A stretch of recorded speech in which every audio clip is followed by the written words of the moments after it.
Good afternoon, everyone. I call the Committee of Supply, Section C to order. We're meeting today to continue consideration of the estimates of the Ministry of Public Safety and Solicitor General. I now recognize the Minister to move the vote. Thank you, Honourable Chair. I move that I move be it resolved that a sum not exceeding $849,613,000 be granted to Her Majesty to defray the expenses of the Ministry of Public Safety and Solicitor General Ministry operations. Thank you, Minister. I now recognize the member for Prince George Mackenzie. Thank you, Chair. So just before we broke for lunch, I brought up the question about the increase in violent crime and whatnot, and what additional steps the Minister is taking to address this. I guess I want to just go into a bit of a narrative here. I go back to my time in the force back in about 2000. I commissioned a study on, it was called a 30-year analysis of police service delivery and costing in E-Division. And that came out the year I retired in 2005. But one of the problems that I had as a police manager, and there was a number of municipal contracts within my area of responsibility, I looked after the northern 75% of the province, was stepping up to the plate in a municipal council meeting and presenting something other than anecdotal information to ask for increases in resources within those areas. So that's why we commissioned the study, and we went right back to 1974 or 1973 when I first joined, and we examined notebooks and procedures and case law, and the complexity associated to policing increased 1,000-fold in many cases. And so, you know, we, as a police manager at the time, I was quite buoyed by the findings of that particular study. And but of course, like many other studies that are done, as soon as there's an element involved that requires a checkbook, things sort of get quieted down and it collects dust on a shelf. But based on that, and based on my experience as a criminal investigator over the years, and I've investigated thousands of criminal offenses, from minor property offenses to homicides to complex criminal cases as well. And the number of files that a police officer can effectively investigate and engage in is limited. In my experience anyways, I used to look at it when I was doing my quality assurance reviews on the detachments around the northern 80% of the province. If a general duty member was packing more than 50 or 60 files, particularly in areas with high persons crimes, I was concerned. But we had detachments that had caseloads well over 100 in many cases. And we still do today. And you know, when I look at the caseloads in some of our provincial detachments, and there will be nuances around that as well, so I'm not naive enough to think that, you know, this is black and white. North Vancouver, for an example, with only 2 assigned provincial positions, and they have a caseload of 217, but I'm sure that they're getting help from some of the municipal positions there. But when you look at some of the more rural one, Port Hardy Provincial, 121, and there's several that are over 100. And when you look at the fact that the caseload is determined by the number of offenses that are reported and investigated, divided by the authorized strength of that detachment, there's many detachments where if we see a caseload of 100, but the sergeant doesn't take any files because he's busy running the show. Some of the supervisors take a limited amount of files, so that means the actual investigators on the ground are probably taking another 20% or 30% of the file load that's added to their things. And I'm just putting all this out there in reference to a question that I'm going to be presenting to the Minister. And then when I look at BC's crime rate, and BC's overall crime severity index for 2019 was 104.4, 17% higher than 2018, and 30% higher, 31% higher than the national average. And BC has always been high. But when I look at a lot of that was driven by increases in break and entering, what's associated to drug trafficking and people that are stealing to support a habit perhaps, or crimes of survival. Child pornography, uttering threats, trafficking, production, drugs, importation, exportation, mischief, fraud is up there significantly. There were 20,000 more violent offenses reported in 2019, and nonviolent crime in British Columbia was significantly higher as well, and it's still 43% higher than the national average. And then I look at the clearance rates in British Columbia, and clearance rates in British Columbia, the police cleared 24.9, so 25% of all criminal code offenses in British Columbia. 43.9% of all violent crime were cleared, which considering I think it's a pretty good average. But only 13% of property offenses were cleared. And the clearance rates were lower than the national average as well, considerably lower. So when I look at these kinds of statistics, and when I look at the caseload that the police officers, it doesn't matter what division they're in or what detachment they're in, for the most part, it's a significant burden on the police resources. And I know the minister talked about providing extra tools for police to try and lower the level of violent crime in British Columbia, which I have to commend the minister for some of the legislation, some of the tools that have been put out there before the police. But I also understand that, when you provide all the tools in the world to a mechanic, you still need the mechanic to turn the wrench at the end of the day. And we still need police officers. So when I look at, in our earlier discussions when I talked about and asked the question about multi-year plans, and the RCMP's submission to the ministry with multi-year plans, and they've asked for 163 positions.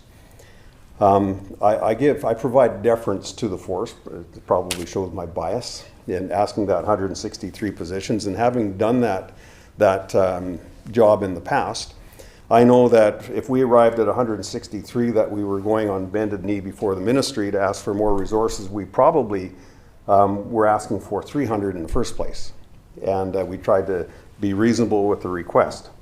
So I asked the minister, I guess, is looking at these statistics and looking at the fact that British Columbia has higher than the national average in just about everything when it comes to our crime statistics, and the workload that we have, that 30-year analysis that we did, and I know the ministry got a copy of that some time ago, and we're looking at that and the complexities associated to policing. Does the minister feel that that perhaps a significant increase in police resources to address the overall crime rate, but particularly the violent crime rate in British Columbia, is perhaps a prudent way to go at this particular time?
Minister. Thank you, Honourable Chair, and I appreciate the question from the member.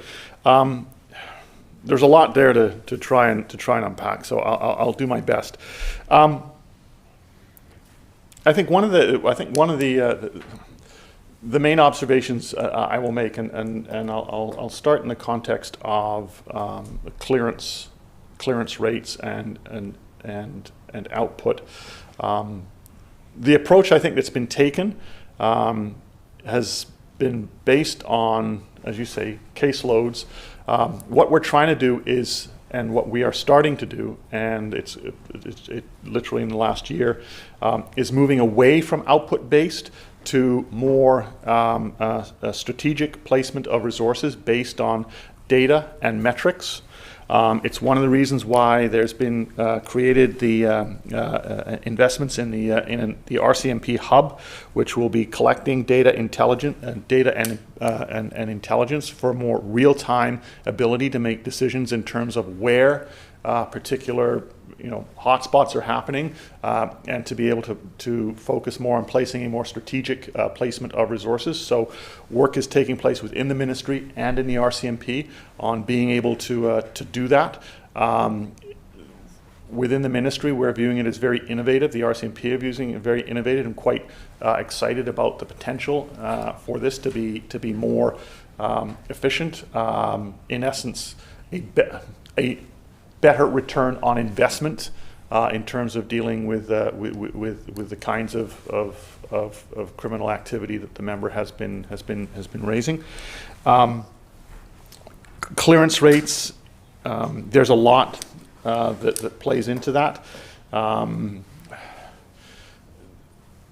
As the member knows, and it depends on the nature of the offence, and I get asked this about, particularly when it comes to the gang crime that we've seen, clearance rates, and as the member knows, quite often, and particularly when it comes to some of the gang violence, the clearance rate, in fact, may not happen because the person who did the original killing, targeted someone and shot them, is themselves the target of somebody else, and therefore they never brought to justice because they have been shot and killed, for example.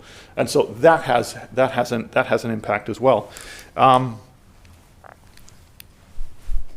The other area where I think focus has also been on is, and we know, is around all the different, and we've talked about this, the socioeconomic factors impact. So, we know that COVID has had an impact. It's the prevention issues, the socioeconomic issues that have all, I think, form part of how we deal with that broader question of dealing with trends in crime. So it's a combination of the investments that we're making. It's a combination of recognizing that we need to move, I think, from just straight getting better data, better metrics, so that we can make strategic placements in terms of where those resources that the province has. Because, I know the member knows how Treasury Board works. I know how Treasury Board works. It's that question of, if you ask me as minister, do I want to have more resources? I will go, absolutely I do. And then I take that to Treasury Board and make the case, and it's that balance of all the competing priorities that we have in terms of government. But I think the work that we've been doing to date in terms of securing additional resources, whether it's legislation, plus the work that's taking place with police agencies across the province, as I mentioned, the RCMP, around being more strategic, having better data, having better metrics, are what are going to pay, I think, is where the future in terms of dealing with many of those issues that the member has raised lies. Member. Thanks, Chair, and appreciate the answer. It is a complex area. I guess when I look at priorities, government priorities, and like you said, I've sat in Treasury Board and walked out with my tail between my legs many times. But when I look at what has transpired over the last 2 terms in this is the second term of the minister's government, and the explosion of public service employees that I see across the board, a couple 100,000, added to that. And when I look at the priorities, are we looking at adding more resources in these different public sector areas, substantial more resources? And is that a higher priority than addressing the murder and mayhem and the opioid crisis that we see on the streets with 6 people a day dying right across the province here? So we have to look at the priorities there. And so maybe I'll get the minister to respond to that part of it, and then I've got a couple more segments that I just want to talk about on that question as well.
Minister. Thank you, Honourable Chair, and I appreciate the question from the member. I'd say this: I think the approach that we have been taken has been very much one that recognizes that public safety and the concerns around violent crime, in particular, have definitely been a priority with government, and that over the last 3 years and now into the first year that second mandate. When I look back at what we've accomplished, I think we've actually made some significant changes that have needed to be put in place, and it's not just financially but legislatively. So I would say that it has been, and I'll just point to a number of things, and I know that because I acknowledged before the report on guns and gangs, that was a critical report that was, in my mind, key to what we need to be doing in this province and addressing some of that violence.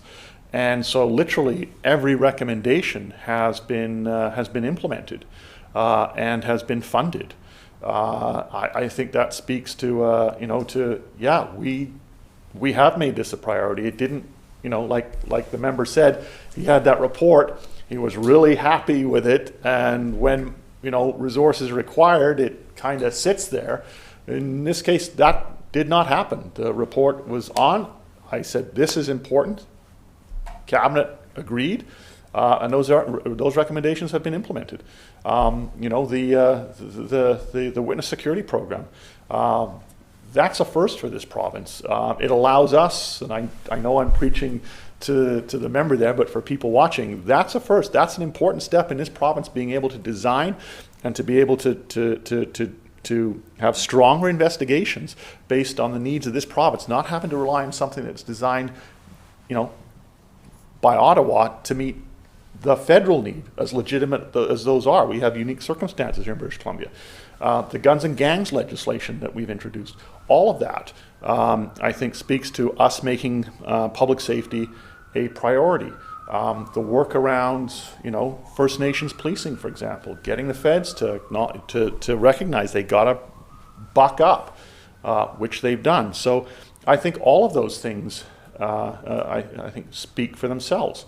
And we will continue to do that work. The other observation I make at this point as well is that I've talked a bit about the strategic analysis and better metrics and return on investment decision making, the work that's going on there with the RCMP.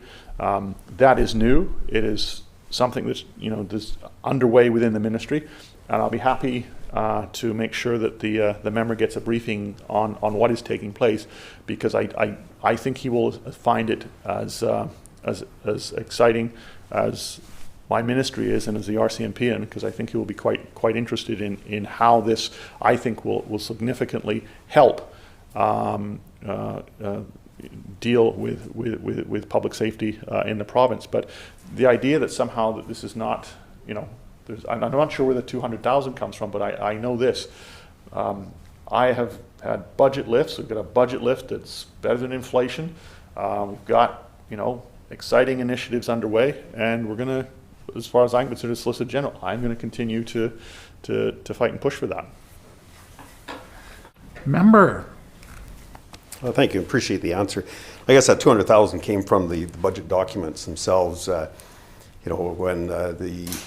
When the NDP took over government, I think there was 290,000 roughly, and I'm just going with my memory, public service employees in government. And I think that number is somewhere up around 500,000, just under 500,000 today. So, and I can't remember what page it's on in the document, but it does outline that. So going back, and I am excited to hear more about this real-time strategy and looking at events as they occur, which goes back to, and I've been advocating for many years now about a more integrated approach to policing, and I provided the special committee that's reviewing the Police Act right now with a copy of my document on that as a 50,000-foot level of what integrated policing might look like in British Columbia. But it leads me to the statement, we've got the special committee reviewing the Police Act, but is it the Police Act that really needs the review, or is it the model of policing that we currently have in British Columbia that the review is needed at? We've got this model now with 64 separate municipal detachments, RCMP municipal detachments, budgeted by whatever the municipality and resourced by whatever the municipality wants to allow, and we see some significant differences in there. And I go back to Section 2 of the Police Act, where it says that they have to provide an adequate and effective level of policing, which is a very subjective area. Then we have 11 independent police departments working down mostly within Metro Vancouver area and southern Vancouver Island. And then we have federal RCMP units, and we have provincial RCMP units, and it becomes a nightmare to administer something, the strategy. So I'm looking forward to hearing from the minister or getting a briefing on that, on how this is going to happen. And I know policing has gone a long way in British Columbia with the integrated units that we have, and the minister advised there's 30 integrated units throughout the province here, which is reinforcing the need for a more integrated policing model or public safety model in British Columbia, where it's not just the police who respond to those offenses, it's social services, it's the health authority, it's BC Housing, it's Community Living BC, it's education combined, and there needs to be a way to bring all those agencies together with shared outcomes and benefit from the economies of scale that we would get from that particular model. So I'm just throwing this out to the minister. I'm just wondering whether the minister has contemplated moving in this direction. Has he put much thought to it? Has he had input from other resources within the ministry to move in that direction?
Minister.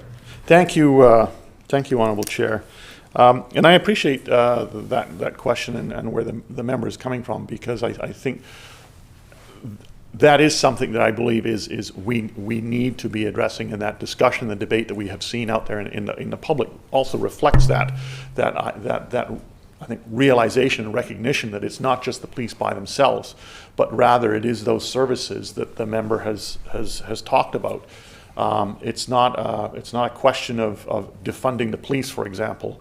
It is about ensuring, one, that the police have their roles and responsibilities, that there is a recognition that on top of that, they're doing a lot of work that really requires additional supports, from the social service sector, from the education sector, from housing, and how do we bring those all into the equation, for want of a better term. And that's where the special committee, I think the work that they're doing is so important. It's not just about the Police Act. It's about how do we modernize policing, and in order to do that, I think that's where the changes at the Police Act are important, because they will then allow that additional work that needs to happen to take place. The presentation from the ministry to the committee, I think they had four pillars approach to that. I think outlines the work that needs to take place and how that can come together.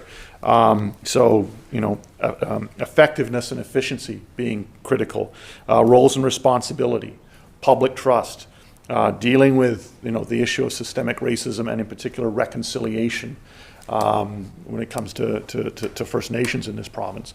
I think what the member's talking about is encompassed in that work that's ongoing, that's taking place within the ministry, and what I what I look forward to is in that final report from the committee in terms of the Police Act, but more importantly, how we're able then to take that to do what those areas that the members just talked about in terms of the integration of services. So in essence, it's not just the police, but rather it's a recognition that all of those together are essential in terms of public safety and dealing with many of the situations that police find themselves in on a day-to-day basis. Member. Thank you, Chair. Appreciate the answer. It's a complex world where we've morphed into over the last while. I guess I know how slow things work just about everywhere when you have various levels of government involved. So I would just encourage the ministry to take the requests from police agencies seriously when they ask for more resources. When I look at the stats and I look at the caseload, when I look at the fact that the authorized strength for British Columbia has been static at 2,602 for the last 10 years, yet our population has increased by about 750,000 people, I think that's a factor that needs to be taken into consideration as well. So if we start putting that request in today, the royal we, put the request in today for additional resources, we won't see those resources for 2, 3, 4 years, depending on how rapidly Depot can get up to speed and how rapidly we institute some of the changes that we look at here. So just one more question, and the minister triggered it when he was reflecting on some of the legislation that's been passed already. And then I will turn it over to my colleague from Prince George Valemont. She's got a couple of questions. But during the committee stage on the new Firearm Act, the minister did state that he would be willing to receive input from provincial stakeholders with respect to the construct of the regulations that were underway. I'm just wondering where that sits, because I've had a lot of inquiries from around the province on that issue.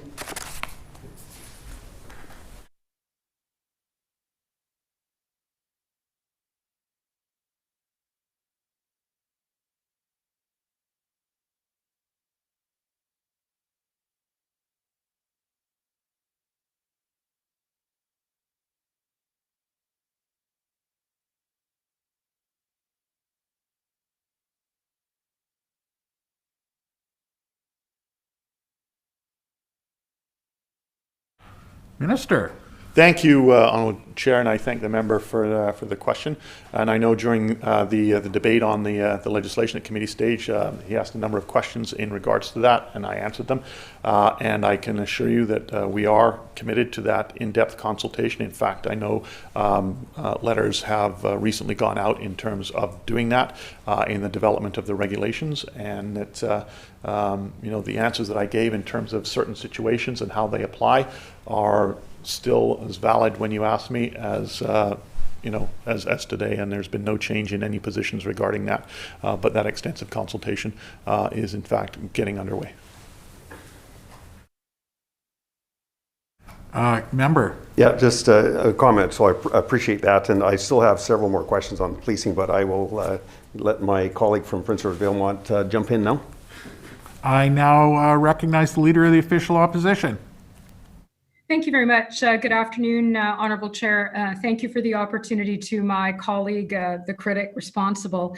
Good afternoon, Minister. I wanted to follow up on a discussion that we have had in the past, and there's always been a constructive dialogue about this, and it really relates to the cross-government approach to the important work that needs to be done on the mental health and addictions across British Columbia. And I can say to the minister that I did ask these questions of the minister responsible for mental health and addictions, and was somewhat disappointed in the answer. So I thought I would come back to public safety to talk about how critical programs like the CAR 60 program in Prince George is.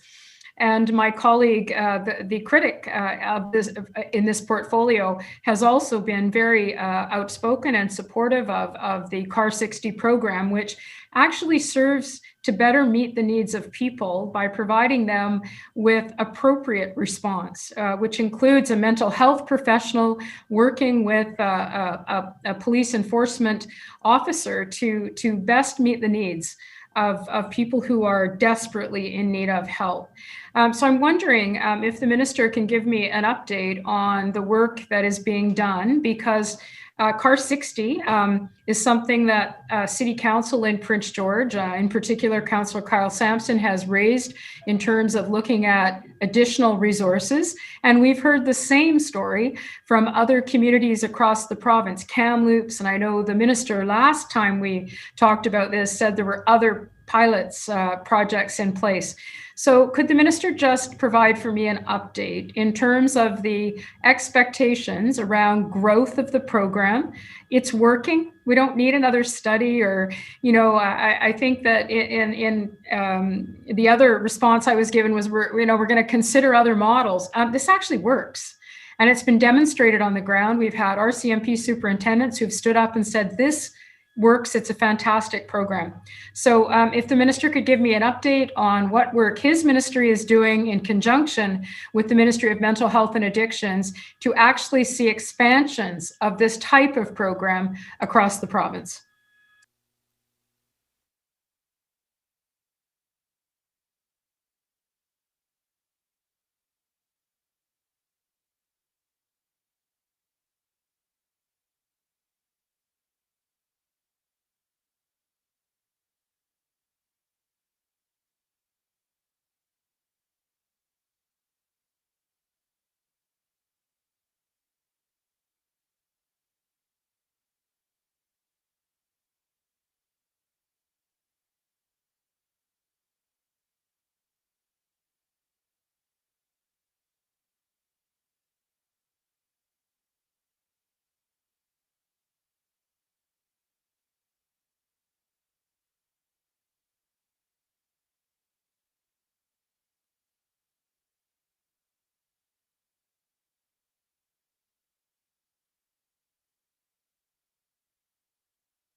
Minister.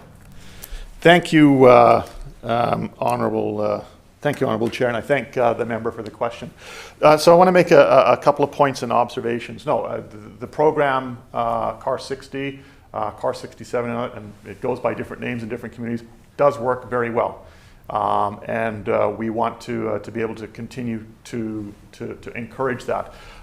It has been part of we're doing advanced work within the ministry ahead of what we expect recommendations from the special committee that is currently working, because that in terms of the whole issue around mental health, for example, is part of their terms of reference. And we are expecting recommendations with regards to that in that area in their report. So we're doing advanced work on that. In terms of the approach that the province has been taking with regards to mental health, it's not just that CAR 60 situation approach, but also through the use of situation tables, which we have been expanding across the province and working with communities to implement, which does in many ways what the member has referenced, which is that bringing together of the different services that are required to deal with a particular situation that may be emerging in a community. So it's a combination of that work, but also an anticipation of the report that I'm expecting to come to me with recommendations around that issue. But as I said, we are supportive of the approach that's been taken in Prince George and other communities, and we're doing a lot of work to further develop that, in different parts of the province. Leader of the official opposition. Thank you, Honorable Chair, and thank you to the Minister for that response. I know he has been very helpful in looking at resources for the program in the past, and I appreciate his comments today, and I look forward to the outcome. I certainly don't believe it's an either-or situation with the tables that have been described and the CAR 60 program. I think we need as many resources and a variety of ways, most importantly, as we want to meet the needs of people and also relieve pressure on law enforcement agencies that are responding to more and more and more calls where, in fact, we need mental health and wellness expertise as well. So I appreciate that comment. And with the indulgence of the critic and the minister, I will just ask for an opportunity for the minister to provide me. He doesn't have to do it at this moment, but if he could just update me at some point, not directly related to policing, but I didn't want to take up further time later in the estimates. I'm wondering if at some point the minister could provide me with an update in terms of the supports that are being made available to the people of Mountain View Road in McBride. We know that last year the minister and I shared discussions about this, and in fact horrific photographs of what a mudslide did to many homes along Mountain View Road. So I would really appreciate an update into what resources have been provided to those residents. And secondly, just a reminder to the minister and the EMBC team, who have been extremely helpful in terms of both the mudslide situation and ongoing flooding and erosion on the Door River. That erosion continues, and I am deeply concerned for the residents along the Door River. We have seen ongoing, the waters continue to be high. Erosion has continued even throughout the winter. And just in the last couple of weeks, there was concern about how high the river is rising again. People have lost property. There are water systems at risk. So no need for the minister to do it and take the time now, but if he would be prepared to provide me with an update and to ensure that EMBC remains basically well aware of the situation, particularly on the Door River, as we face these next weeks in particular. So I would thank the minister for that and would hope that he could provide me with that update. And I thank the critic for the time in his estimates this afternoon. Thank you. Minister. Thank you very much, and I appreciate the comments from the member, and absolutely we will get you an update on the situation that up in your neck of the woods. I now recognize the member for Prince George Mackenzie. Thank you, Chair. So just another few questions on policing. I'm going to look at Surrey. So the city of Surrey is one of the fastest growing communities in BC. And their policing resources have been frozen for the past 3 years.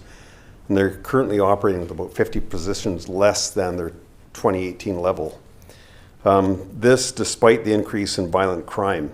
Does the minister have any concerns about the city of Surrey meeting the requirements under Section 2 of the Police Act in providing an adequate and effective level of policing? And has Surrey advised the minister as to what their resourcing levels will look like once transition is completed?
Minister. Thank you, Honourable Chair.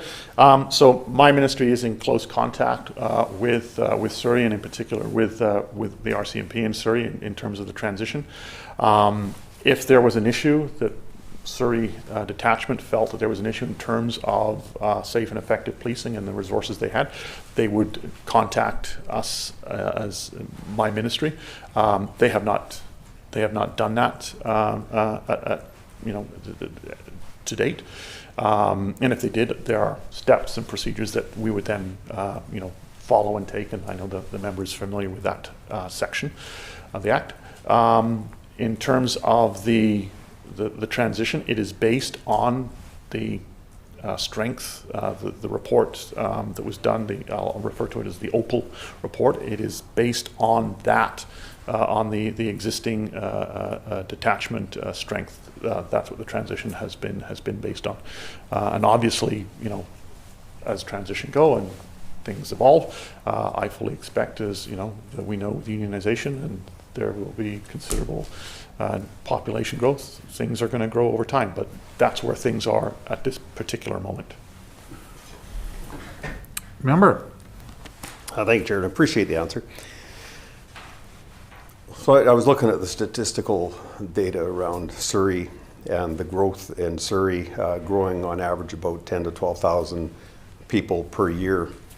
And it's been a couple of years since the OPAL report was out and the transition, and I'll have some more questions on that. But when I look at our communities around the province that have 10 or 12,000 people in them, they also, and depending on the level of crime in those communities, but they also have anywhere from 15 to 30 police officers in those communities. There are economies of scale when you have a large detachment like Surrey itself, but to have the crime rate going up and the population rate going up by 10 or 12,000 people per year for the last 2 or 3 years, that's 30,000 more people. That in itself puts more pressure on the police resources within the communities.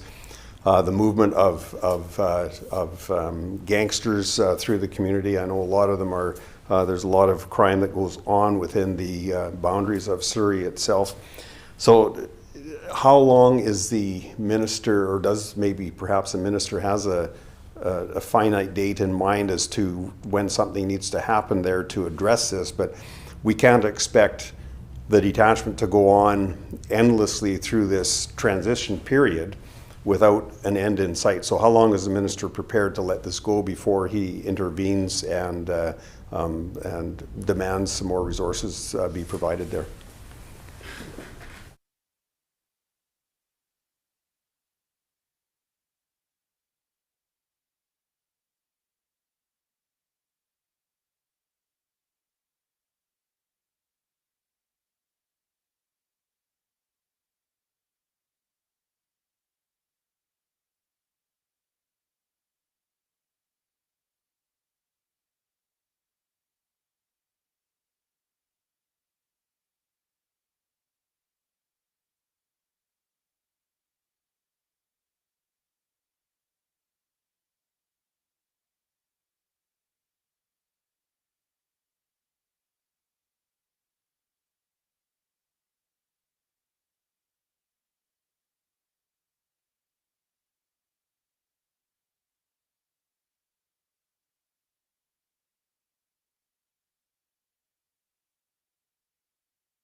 Minister. Thank you, Honourable Chair, and I appreciate the question from the member. And, yes, Surrey is a growing municipality, and in fact, growth is taking place all throughout the Lower Mainland.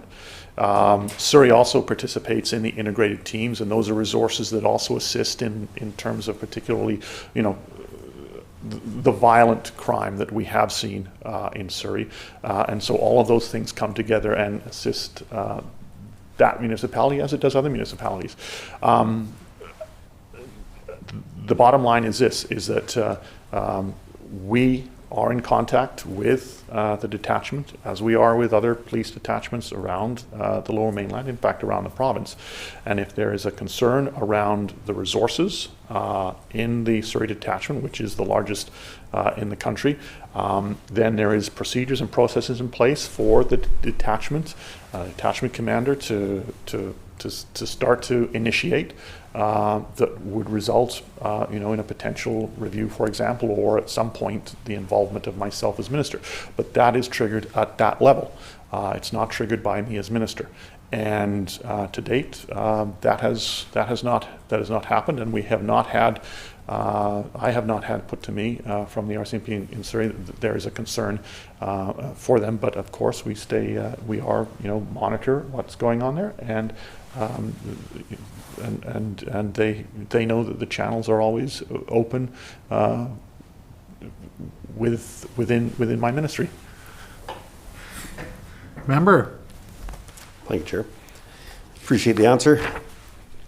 So the province put in place a police board, and I was under the impression that it was a transitional board put in place to verify the assumptions and the recommendations from the Opal report and provide some metrics to the city of Surrey and to the province with respect to number of personnel, the costs, and any of the other necessary information that the minister needs to assess the whether or not it falls in line with Section 2 of the Police Act.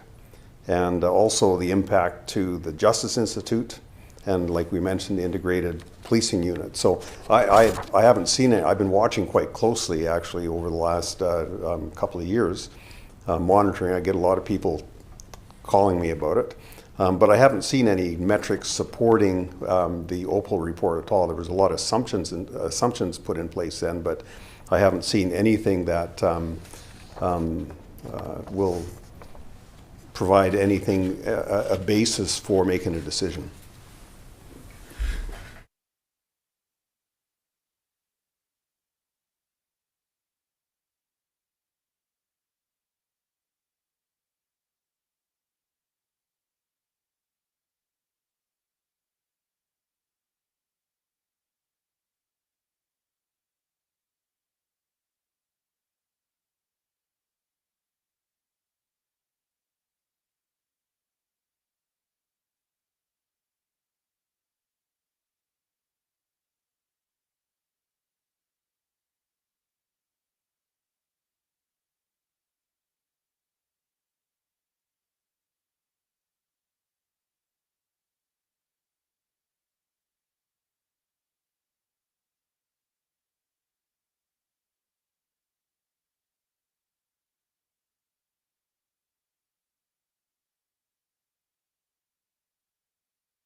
Minister.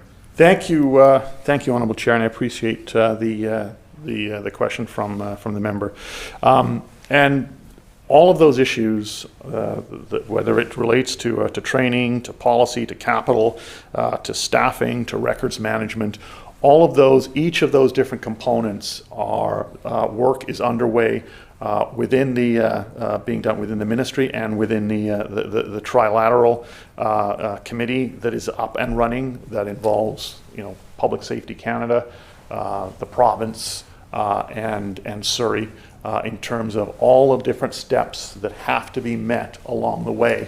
And that work is being done, and at the appropriate point, that comes to me when they are satisfied that, yes, this is now in place, this is in place, this is in place, this is in place, and then we're able, and the transition moves along at that point, and then at some point when that's done, that will then come for me to meet my responsibilities under Section 2 of the Act. Member. Well, thank you, Chair. Another very complex problem presented before the ministry with this transition. And I appreciate, it takes time, and, maybe they will get to a position where they might have to reverse course, who knows. I was made privy to a survey of RCMP members in Surrey conducted in 2020, and it found that less than 14% of current RCMP members would consider applying for work for the Surrey Police Service. 80% of officers working for the Vancouver Police Department live east of the Fraser, and some could apply, many could apply to the Surrey Police Service. The transition could also have severe consequences for other police departments west of the Fraser, including Vancouver. Has the minister developed a contingency plan addressing scenarios like this and the impact it'll have on police departments, the Justice Institute, the integrated units, the FSU, of course, the police administrative costs currently shared by RCMP municipal contracts, and all of the myriad of other issues that we have there? We could see quite an exchange, and we could see a number of surplus municipal RCMP members that we would have to place as well. The other part of that is I understand that if an RCMP member is to transition to the Surrey Police Department, that they would be expected to pay about $100,000 difference to be included in the municipal policing pension plan, which is different than the RCMP one.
Minister. Thank you, Honorable Chair, and there's a lot there to deal with. And I'll make a couple of key points. First off, this is an iterative process. And so it moves along as things are able to move along. So it's not a question of, let's say, oh, as of this date, there will be all of a sudden, a whole bunch of people march out and a whole bunch of people march in. That's not how the process works. So it's very much on a capacity basis that things move forward. We are aware, and I've seen that survey as well, and it's one of those things that it is a snapshot in time. And what has also come to my attention because I also hear from officers is as things move from a conceptual place to, oh, okay, this is what it's kind of going to look like, then all of a sudden people start to make decisions based on what they think in many cases is in their particular interest, depending on where they are in their career. And so there's all kinds of factors that go into whether someone makes a decision to stay, for example, with the RCMP or to move to another detachment. And that's something that happens already right now, is you do get that cross movement between municipal and the RCMP. We work very closely with police chiefs in terms of identifying any potential impacts. We've already started working with the Justice Institute in terms of ensuring funding to be able to deal with the increased capacity. That is underway. We are very mindful of issues around the integrated teams. That's why I have made it clear right from the very beginning that Surrey will remain part of the integrated team. So it will remain part of IHIT. And so that assurance is there. Into the RCMP has considerable experience already in terms of being able to move members from one area to another area. So if as things transition and members move, they have that ability already in place and experience to move members either who choose to stay or to other detachments in other parts of the province. I'd also make the point that we also are aware of in terms of local government and around the administrative cost situation, and that is again there's a relative if strength goes down, then administrative goes down, but then at the same time that goes up in Surrey, for example. So there may be some movement, but that's all taken into account in terms of as the process moves along.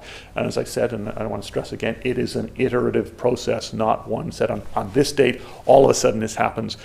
Everything has to be ready. It has to be overseen by my Director of Police Services. It has to meet the requirements around safe and effective policing in order for things to progress. So we are very much aware and alive to the issues that the member has raised. Member. Thank you, Chair. And just a couple of questions, and then we'll switch into cannabis, and one of my colleagues will be asking questions there. We did talk about this earlier, and this, I think, has some relevance to the Surrey transition. The RCMP is probably the lowest paid police department in Canada, and has some substantial growth in wages in order to compete with Delta and the other independents in British Columbia. This is probably causing headaches for municipal governments to try and plan for whatever this increase might look like at the end of the day, but also the provincial government, with their 2,602 provincial resources. What steps has the ministry taken? How close are we to this? And has the ministry been able to get some idea of what this looks like from a dollar perspective for the province and for the municipalities?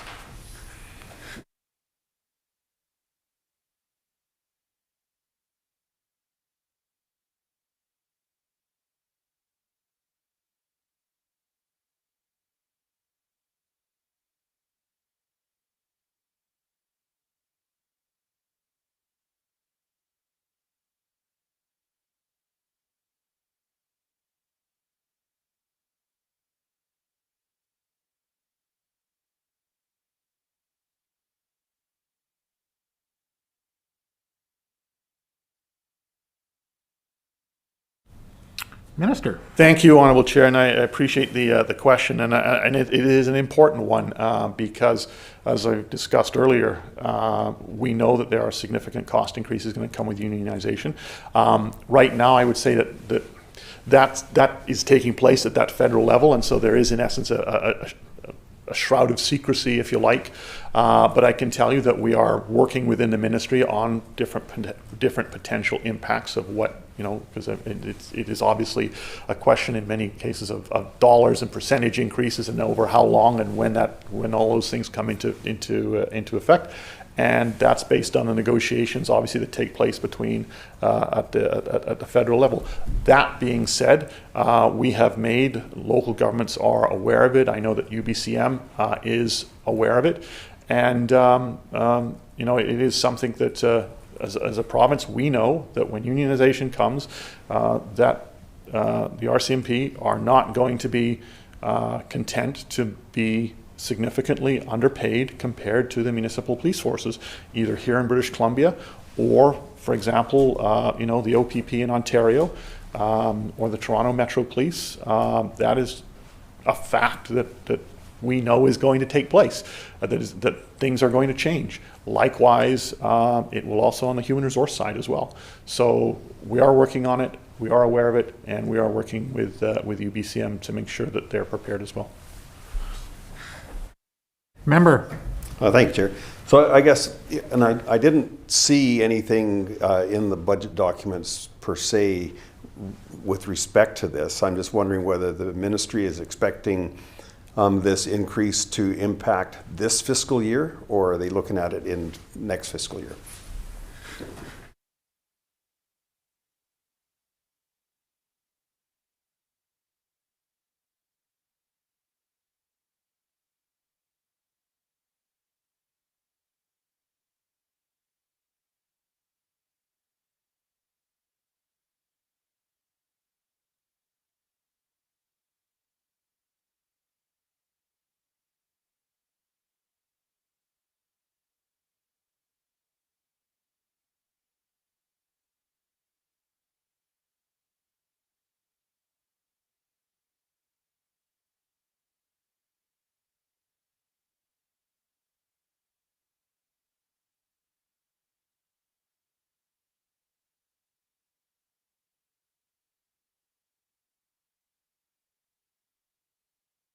Minister.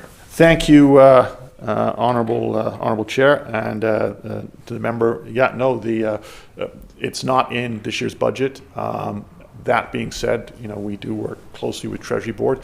The negotiations take place at the federal level, and we have no indication that they're close to any agreement at this particular point. But we are aware that it is going to happen, and we will. Once we get an indication, then we'll be able to go to Treasury Board and say, look, this is what the cost that we're facing, and that's what it is. Member. Thank you, Chair. And this is my last question on policing. I've appreciated the patience and the advice from staff behind the curtains there. And then I'll turn it over to my colleague from the Shuswap. But my last question is, has the province incurred any costs with respect to the Surrey transition to date?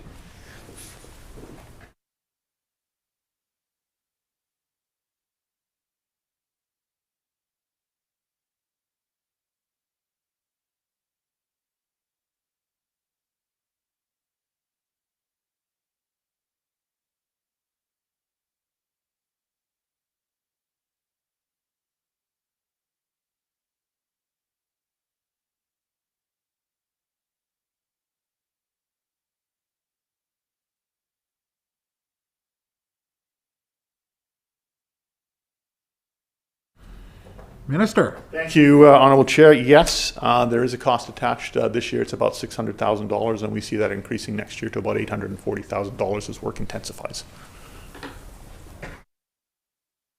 I now recognize the member from Shuswap. Thank you very much, Honourable Chair. Certainly appreciate the opportunity. It's been extended to me by my colleague, Prince George Mackenzie, to ask a number of questions, specifically around cannabis. Through you, Mr. Chair, to the Solicitor General, In estimates last year, concerns around public health safety were raised with the minister regarding the presence of pesticides, soil enhancers, and other forms of carcinogens in cannabis products that are being sold illegally throughout BC.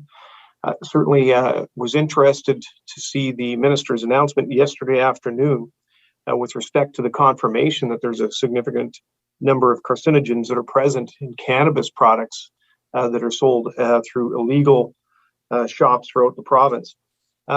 Just as a follow-up to that particular report, through you, Mr. Chair, to the minister, can the minister confirm or advise if the report that he referenced in yesterday's announcement, if the report will be made available public, and if so, where might one find a copy of that report?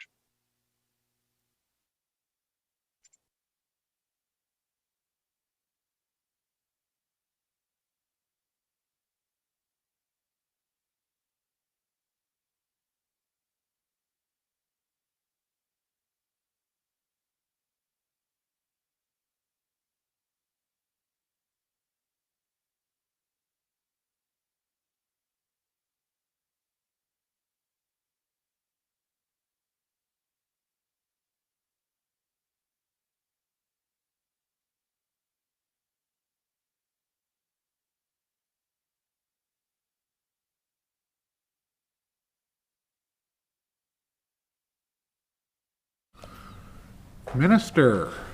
Thank you, Honorable Chair. Both the raw data and the results are public, and the blog post provides some additional information, and I'd be happy to get the link for the member. Member.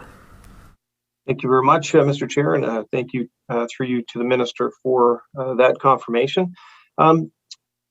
Through you, Mr. Chair, to the Solicitor General, just wondering if you could explain to me what role the CSU had in actually conducting the report, whether the report was funded through your specific ministry, and what was the initiative for undertaking the report. And just as a follow-up that, any additional data that the minister might be able to provide with respect to how the report determined where they were going to actually obtain the illegal samples that were formed part of their investigative report.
Minister. Thank you, Honorable Chair. I appreciate the question from the member. So the product would have been seized by the CSU, the Community Safety Unit, but the analysis was done by the Secretariat in collaboration with the Center for Disease Control and the National Collaborating Center for Environmental Health. Okay, thank you. Members, we're going to take a 5-minute recess while we undertake cleaning and safety protocols in preparation for a new committee chair.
please turn on their cameras.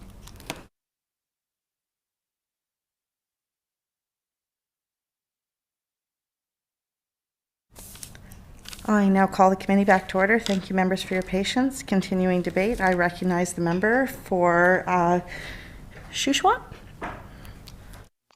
Thank you very much, Madam Chair, and welcome to the chair. Just as a follow-up, so thank you, through you, Madam Chair, to the minister. I'm just wondering, has the minister shared a copy of the report with the BC's chief medical officer and all the different health agencies or health authorities across the province? And as a further question, just wondering if the minister might be able to clarify if health authorities have the ability to demand product to be sampled from illegal cannabis outlets across the province.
Minister.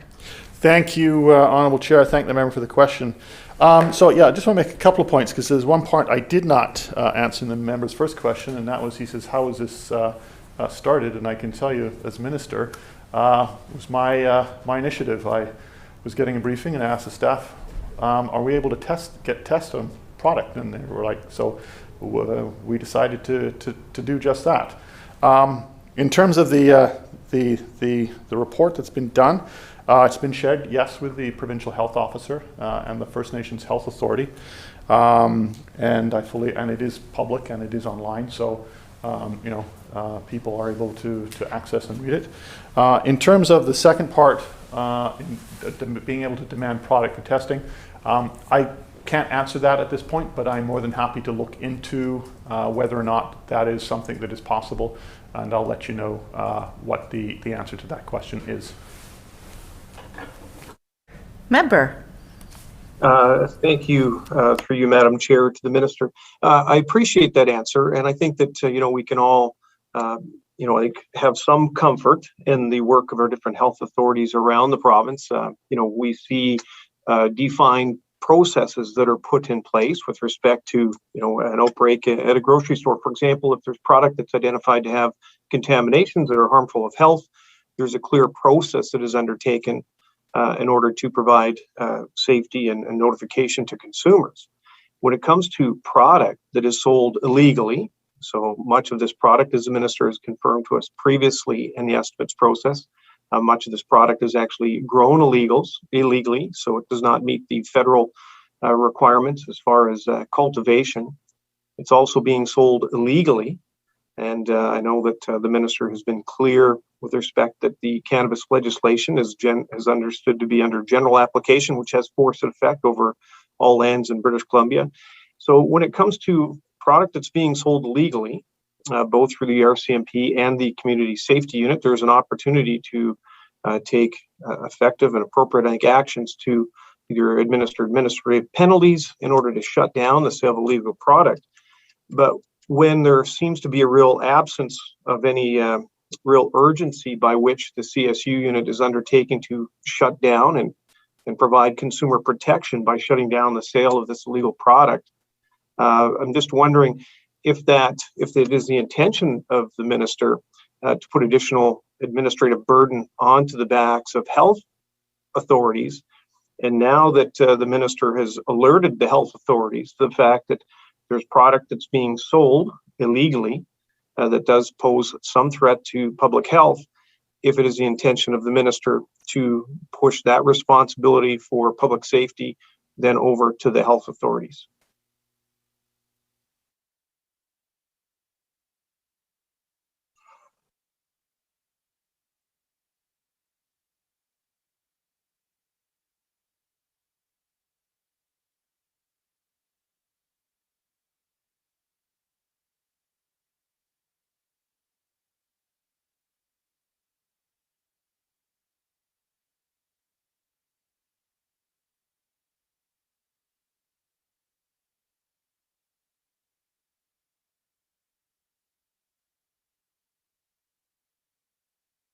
Minister. Thank you, Honorable Chair, and I thank the member for the question. And the short answer is no. The intent is not to put anything on administrative burden onto health authorities, but rather to get an understanding of what is being sold illegally, and to alert and to bring that to the attention of the public, along with the message that buy legal, and you know what you're getting, and that the Community Safety Unit will continue to do the enforcement that they have been doing, but it is absolutely not intended to put any additional burden on any of the provincial health authorities. Member. Thank you, Madam Chair, and thank you through you to the minister for that response. Is a bit of a follow-up through you, Madam Chair, to the minister. With the recognition now that product is being not just sold illegally, contravening both federal and provincial laws, it's now obviously come to the attention of the minister and now the health authorities and our chief medical officer that the product also poses some level of public health risk through the presence of a number of different carcinogens in product that's being sold illegally. Through you, Madam Chair, to the minister, is the minister able to confirm or comment on whether, with this additional information that now he is aware of, if the CSU are going to undertake additional and increased enforcement action on the significant number of illegal operations that are selling cannabis products throughout our province?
Thank you. Honorable Chair, I thank the member for the questions, and the answer is yes, it will. And this information will assist the CSU in their enforcement operations. And I'm very pleased that we now actually have this information. But yes, the answer is enforcement is going to continue. And as we've seen, in fact, enforcement will continue to escalate. Member. Thank you, Madam Chair. In one of the news reports that I was reading with respect to the minister's statement yesterday afternoon, The project that was undertaken that actually led to the report was identified as being a pilot. I know that prior to moving on to the questions around cannabis, and an answer that the minister provided to the member for Prince George Mackenzie, mentioned about the need for the efforts that are being undertaken for additional statistical analysis when it comes to public safety around organized crime, proliferation of crime, and that sort of thing. I'm just wondering that now that the minister has been made aware of the prevalence of these carcinogens in this illegal product, is the minister now undertaking to, as a matter of course, or as a new standard protocol, to test samples that are seized from illegal cannabis facilities?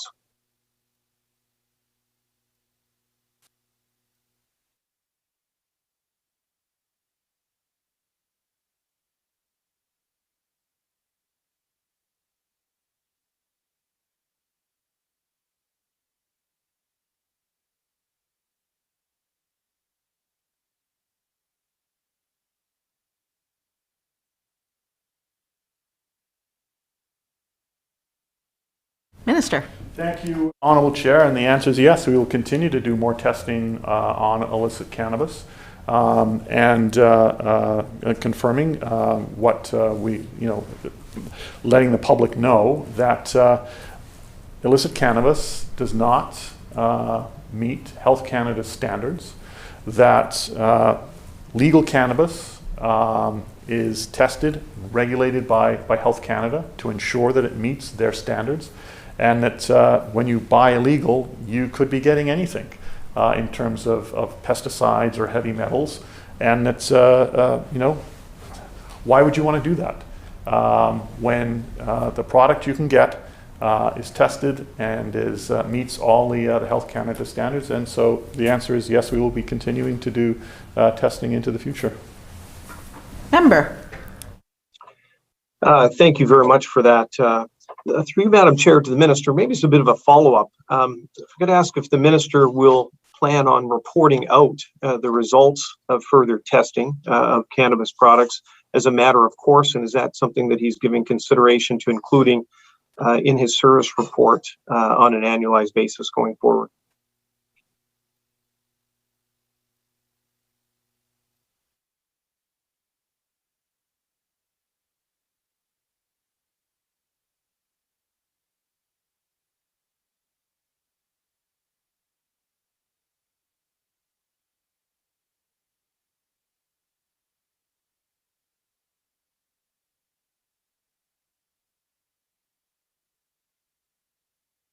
Minister. Honourable Chair, no, I'm happy when we do testing and we get results. I'm happy for it to be made public. I don't see any issue with that whatsoever. I'm not sure that the service plan is the right place for that, but certainly in terms of once we get information, just like this, it'll be made public. Member. Thank you very much, through you, Madam Chair, to the Minister. I certainly appreciate that answer. I guess a further question that I have with respect to the potential role of the health authorities. There is significant concern. There's a proliferation of illegal cannabis stores that seem to be cropping up, especially around the interior of the province. And although the Minister has indicated that the CSU is taking additional enforcement action, that certainly does not seem to be the case on the ground here in the interior of BC.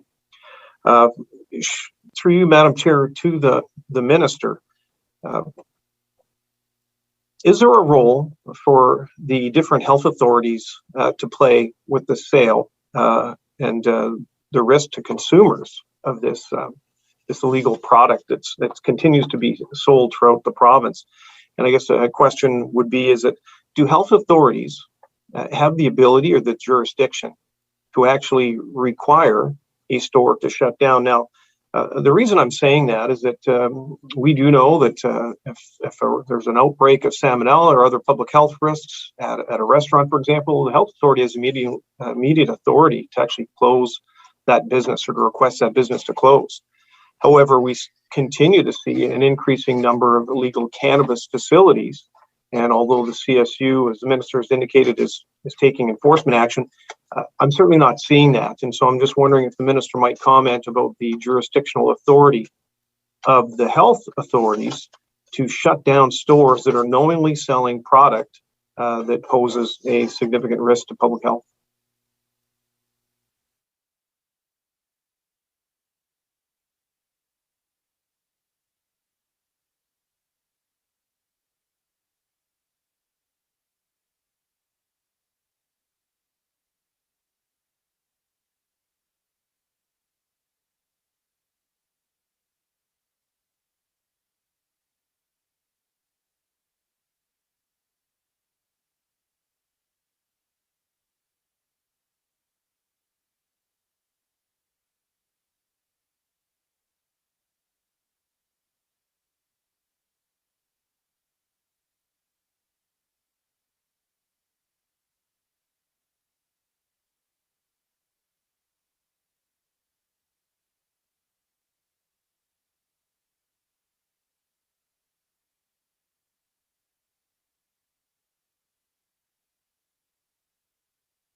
Minister. Thank you, Honorable Chair.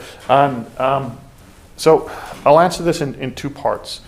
Certainly in terms of education, I think there may well be a role with the health authorities. I know that the CDC has certainly expressed interest in the work that we have initiated, and so that obviously will continue. In terms of the ability of the provincial health officer and the health authority, for example, to do what the member is asking, I'm not meaning to skip or to skirt the issue. I think that's probably a question that's best directed to the Ministry of Health, who would have better information in terms of the jurisdiction of their jurisdiction to do that. But I certainly will take note of the member's query in that particular area. Member. Thank you, Madam Chair. The majority of our questions at this point have been with respect to marijuana and cannabis. I'm just going to ask a quick question. I've seen an online advertisement actually for a store. So this is an illegal store, a store that's purchasing product that's cultivated illegally, and they're undertaking illegal sales activities where they're actually promoting the sale of magic mushrooms. Now, it's my understanding that mushrooms are actually a Schedule 3 drug. I'm just wondering, in the instance where the ministry, RCMP or CSU are made aware of the promotion and sale of a Schedule 3 drug, are there additional concerns that the minister has, and is there an intention for increased enforcement action on those facilities that are not just illegally selling cannabis, but selling a Schedule 3 narcotic?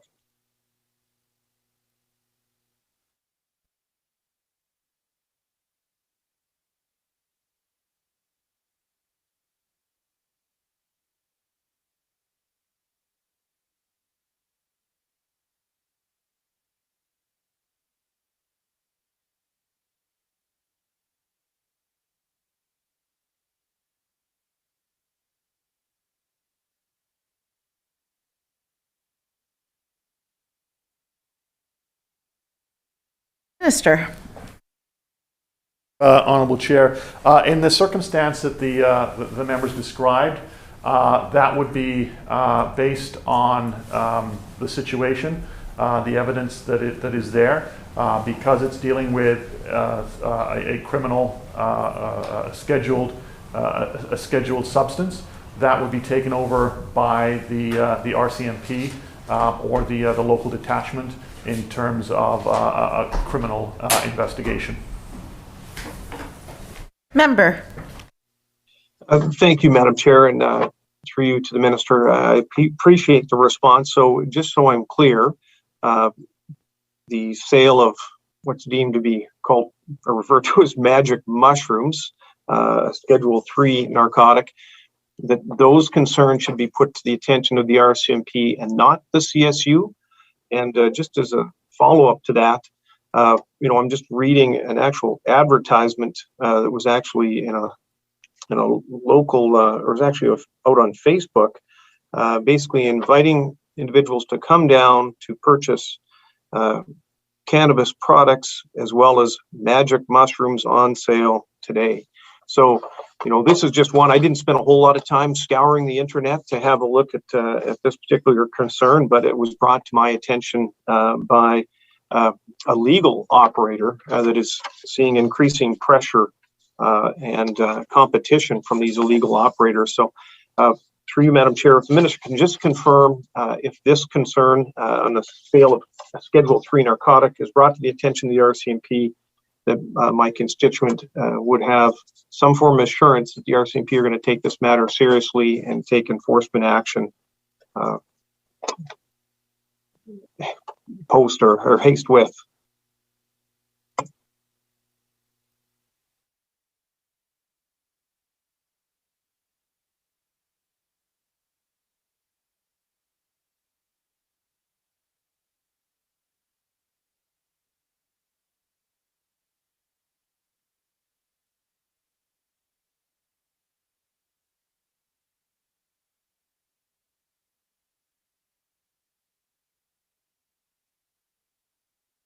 Minister. Thank you, Honourable Chair. And as I said, in the case of this being a scheduled narcotic substance, as the member has outlined, that would be, you would take that concern to the RCMP, and they would make further determination, investigation, take whatever steps, operational steps that they believe need to be taken. Member. Thank you very much, Madam Chair. Appreciate that response. As we talked a little bit about the need for additional information and statistical data to help, direct government, the term that I've used recently is data drives decisions. Last year, through the estimates process, we asked a series of questions of the Minister with respect to the size and scope of the illegal sale of cannabis throughout the province. I'm just wondering if the Minister might be able to provide us just a brief overview on the number of legal or licensed cannabis operators that are currently operating in the province, both in the private sector and those that are actually operated by government. And then if you could provide a bit of context as far as how many, or the actual number of illegal cannabis stores that they believe to be in operation at a given time throughout the province of BC.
Minister. Thank you, Honourable Chair. So there are a total of, thank you, Honourable Chair. So there's a total of 377 legal stores within the province. So there's 350 private stores, 27 government stores. Then of course there's also the online store. In terms of the illegal operations, It's estimated there's probably between 50 to 75 throughout the province. So those are the numbers for the member. Member. Thank you very much, Madam Chair, and I appreciate those numbers. So 350 legal stores plus 27 government stores for a total of 377.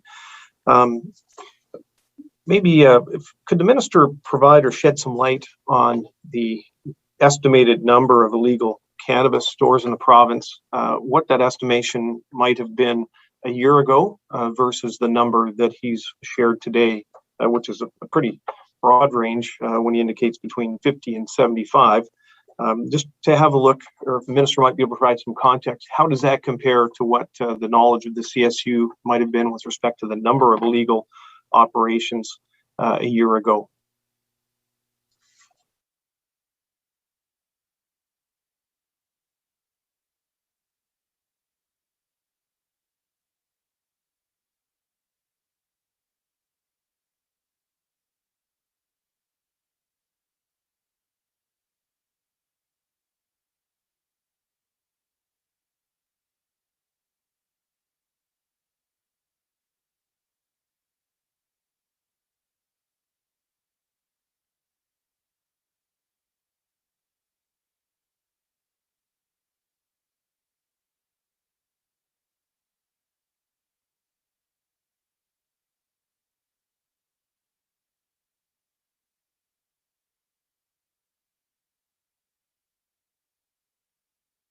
Minister. Thank you, Honourable Chair, and I'm happy to provide some more context for the member. So at the start of legalization, just about 2.5 years ago, there were an estimated 300 to 400 illegal operations in the province. Last year, it was estimated between 50 and 100. This year, it's between 50 and 75. And as I said, we've seen now 377 legal stores in the province. And from March of last year to this April this year, that is a 70% increase. March last year, we were around 200. So there has been a significant increase in the number of legal stores in the province over the last year. That's also reflected in terms of cannabis sales, legal cannabis sales. So March of last year, March of last year, it was about $20 million was sold in that month. March of this year, it was about $43 million sold in that month. Member. Thank you very much, Madam Chair. Just as a follow-up to that, when the minister is sharing with us the number of illegal stores, I just wanted to confirm or see if the minister might be able to clarify that is total across the province, regardless of whether they exist on private land or on First Nations land. The minister could just provide that additional clarity.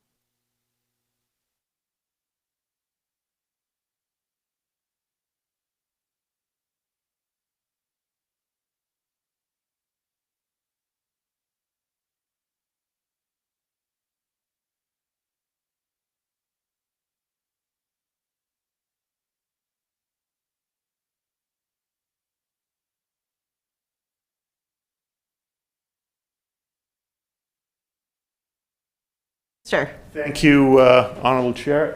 Yes, that is right across the province, Honourable Member. Member. Thank you, Madam Chair, and I certainly appreciate the additional clarity from the minister. When the minister referenced that that the CSU is indicating that there's only between, and I know it's a very rough estimate, between 50 and 75 illegal sales outlets. I don't know if we're just fortunate here in Shuswap, but in the Shuswap riding, I have physically seen over the last just 2 months a total of 20 illegal cannabis shops. Obviously, Shuswap is a very small region. It's only about 8,400 square kilometers, and it's only one of 87 ridings in the province. what confidence level, through you, Madam Chair, the minister might be able to provide, what confidence level does he have when he gives the estimated number of 50 to 75 illegal stores, when in just one small riding of British Columbia, I'm certainly familiar with at a minimum of 20 illegal cannabis stores?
Minister. Thank you, Honorable Chair, and thank the member for the question. So we are quite confident in the numbers. They come to us from a variety of sources, from obviously complaint-driven, but also from local government, bylaw, RCMP, other legal operators. So we are quite confident in the numbers, and I know just from my own constituency, the community of 60,000, there are none, and we have legal stores. But I will also recognize too that there is that they can appear and get shut down, and that does happen, but we are confident in the numbers that we've given you. Member. Thank you, through you, Madam Chair, to the Minister. I appreciate that. When the Minister indicates that there's a process by which they identify the number of illegal stores in the province, it's complaints driven largely. I'm just wondering if the Minister might be able to provide some additional context. So through Madam Chair to the Minister, when he references 50 to 75, that's a pretty big difference. I would assume that as it's a complaints driven process, that there's a listing that's actually established by the CSU, and I'm sure that they're sharing that directly with the RCMP as well. But I'm just wondering why there is such a variation. That's about a 50% variation number between the range that the Minister's provided from 50 to 75. So just through you, Madam Chair, if the Minister could just provide just a little bit more clarity on why there is such a significant range, when I would hope that both the RCMP and CSU have a relatively finite number within 5 or 10% as far as the number of actual stores that are in operation at any given time.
Minister.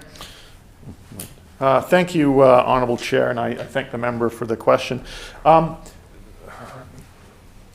The reason for the variation is that unlike at the beginning of legalization, where there were a lot of what you would say established locations, what we're seeing now, particularly as the market is maturing, we've seen the expansion, the significant expansion of the legal market, is that you're seeing what could best be described as short-term, often pop-up operations that come to the attention of the CSU, come to the attention of the police. And they are, they can be short-term. They appear in a location, and then they can often disappear or get shut down, and they will try and go somewhere else. And it's that kind of, I guess, opportunistic outlet that we see that often happens today, which is different from when legalization initially took place and the kind of operations we would see at that point. Member. Thank you very much, Madam Chair. The minister last year in the estimates process indicated a desire, a strong, effort by the CSU to actually work through a process of increased education to try and bring illegal shops into compliance. Can the minister provide any clarity to us if there's an illegal operation that is currently in existence? Do they have the ability of actually making application for a license, even though they're currently undertaking illegal activities?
Minister.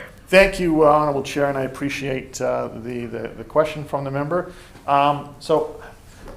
We are operating under an administrative process, so the focus now is on enforcement as opposed to education. At the beginning, it was very much education. Under an administrative process, that still has to be, you still have to do that, but we move, CSU moves much quicker and faster to enforcement now, given where we are in the stage of cannabis legalization. So that is now the emphasis, is on enforcement as opposed to education.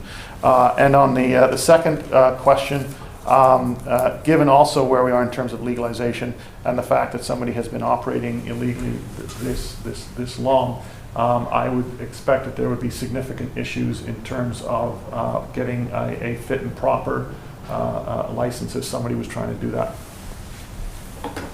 Member. Thank you, Madam Chair.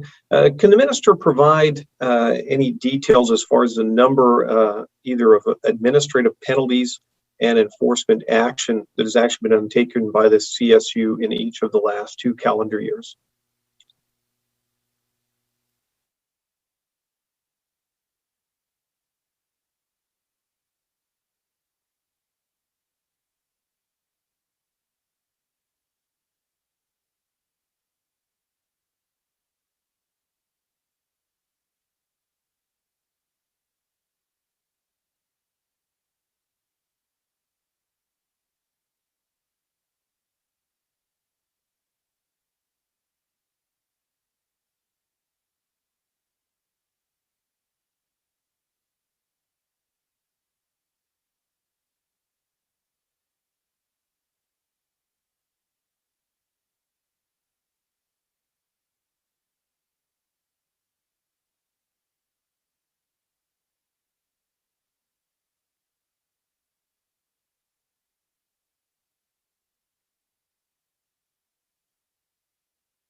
Minister.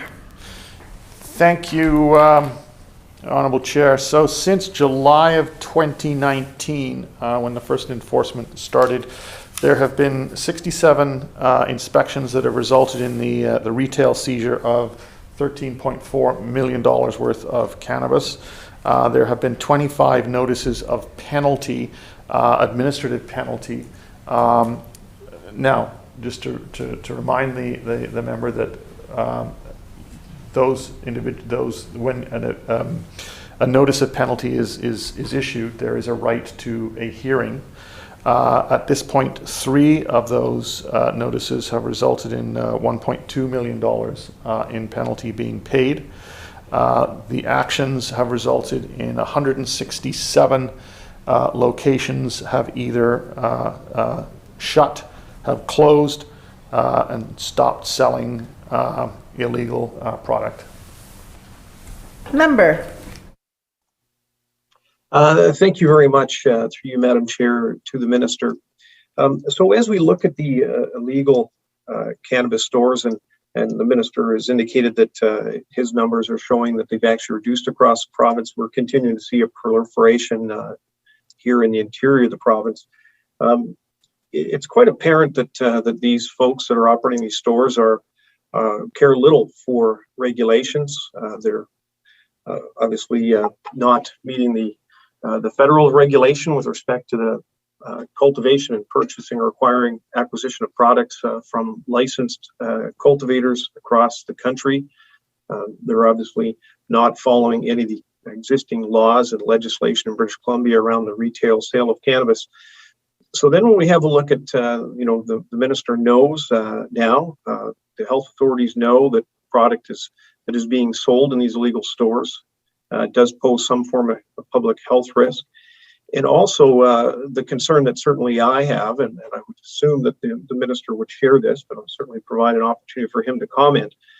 What confidence level does anyone have, CSU or the Minister, that these illegal operations are actually abiding by the other law and not selling cannabis products to minors? So, in my mind, an operation that is skirting and thumbing their nose at both federal and provincial laws likely probably cares little for who they're actually selling product to. And I'm just wondering if the Minister might be able to comment on his concern from a public health aspect on what amount of sale of product from these illegal stores may be ending up in the hands of children or youth in our province.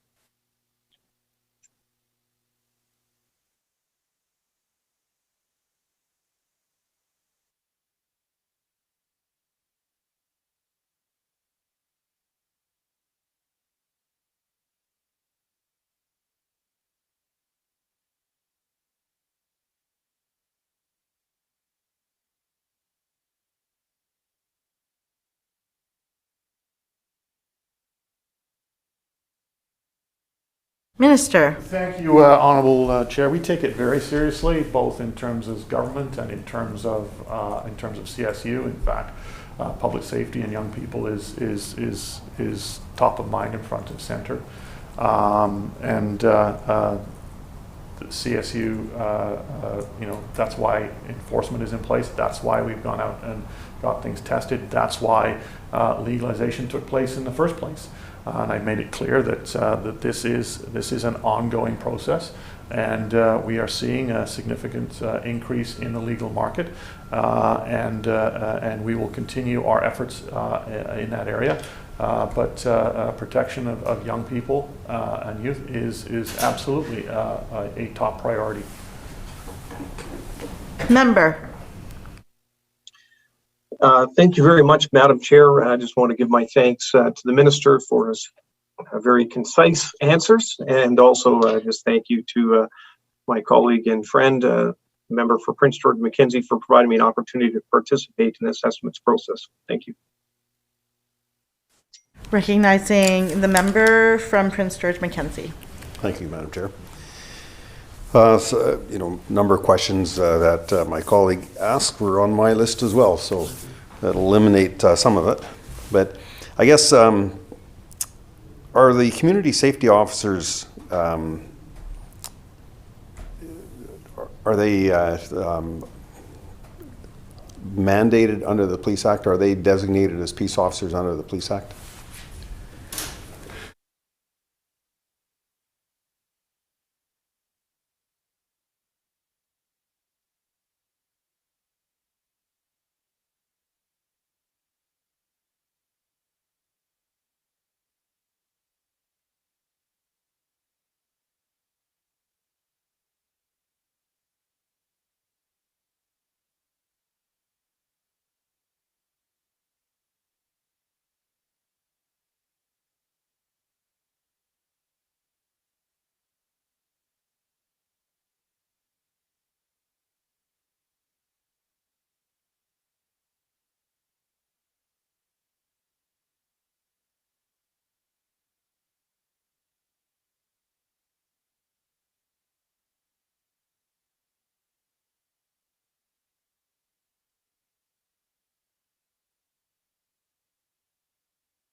Minister. Thank you, Honorable Chair.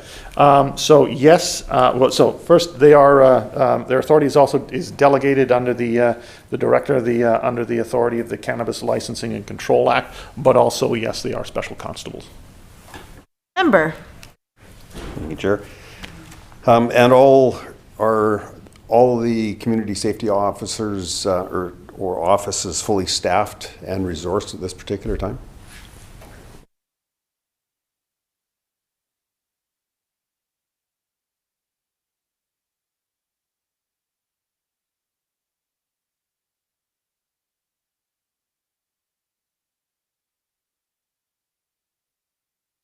Minister. Thank you, Honorable Chair. There are 44 on their org chart, and 34 of those positions are currently filled. Member. Thank you, Chair. So there's 10 vacancies. Are there steps being taken to fill those vacancies, or are they being kept vacant for budgetary reasons, or is it a work in progress?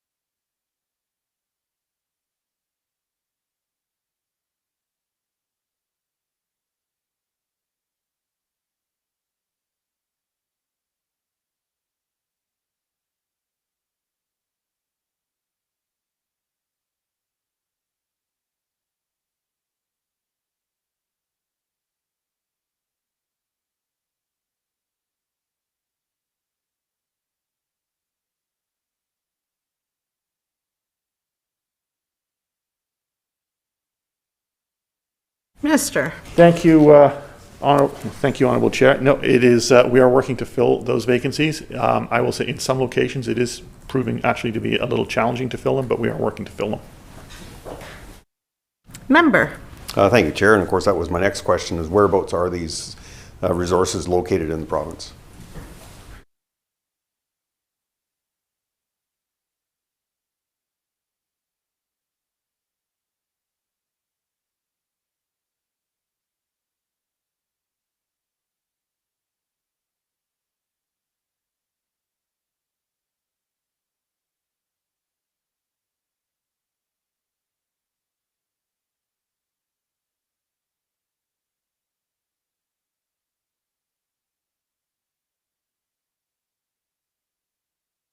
Minister. Thank you, Honorable Chair. God, I'll be glad when we can get rid of these. Anyway, yeah, 4 regional offices, Lower Mainland and Surrey, Victoria, Kelowna, and Prince George. Member. Thank you, Chair. Yes, it will be nice to get rid of them. The Federal Cannabis Act makes it a criminal offense to possess more than 30 grams of dried cannabis, or to possess cannabis obtained from unlicensed sources, or to sell cannabis or cannabis-related products without a license. Do the community safety officers have the authority to investigate and recommend charges under the Federal Cannabis Act?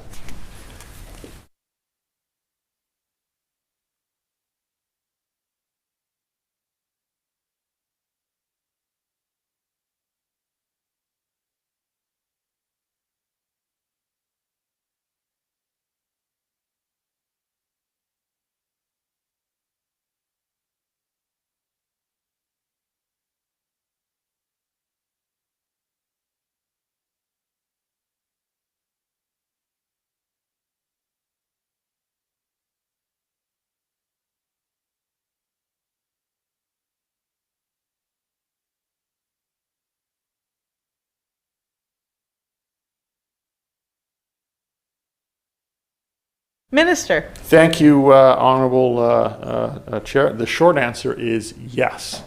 But what CSU has been doing is using the tools that have been available to them under the provincial legislation, which gives them a lot more different scope of powers than under the federal legislation. Member. Well, thank you, Chair. I guess some of the concern I have, and I heard my colleague from Shuswap talking about 20 illegal cannabis operations within his riding alone. There's been recent drug seizures from gang and gang affiliates in Kamloops and Prince George throughout the province that have included fentanyl, heroin, and other drugs, but also a lot of cannabis has been seized by the RCMP units and CFSEU. Does the minister suspect that illegal cannabis operations throughout the province, whether they be in communities or First Nations reserves, could be getting their illegal supply of cannabis from criminal organizations and gangs operating in the province?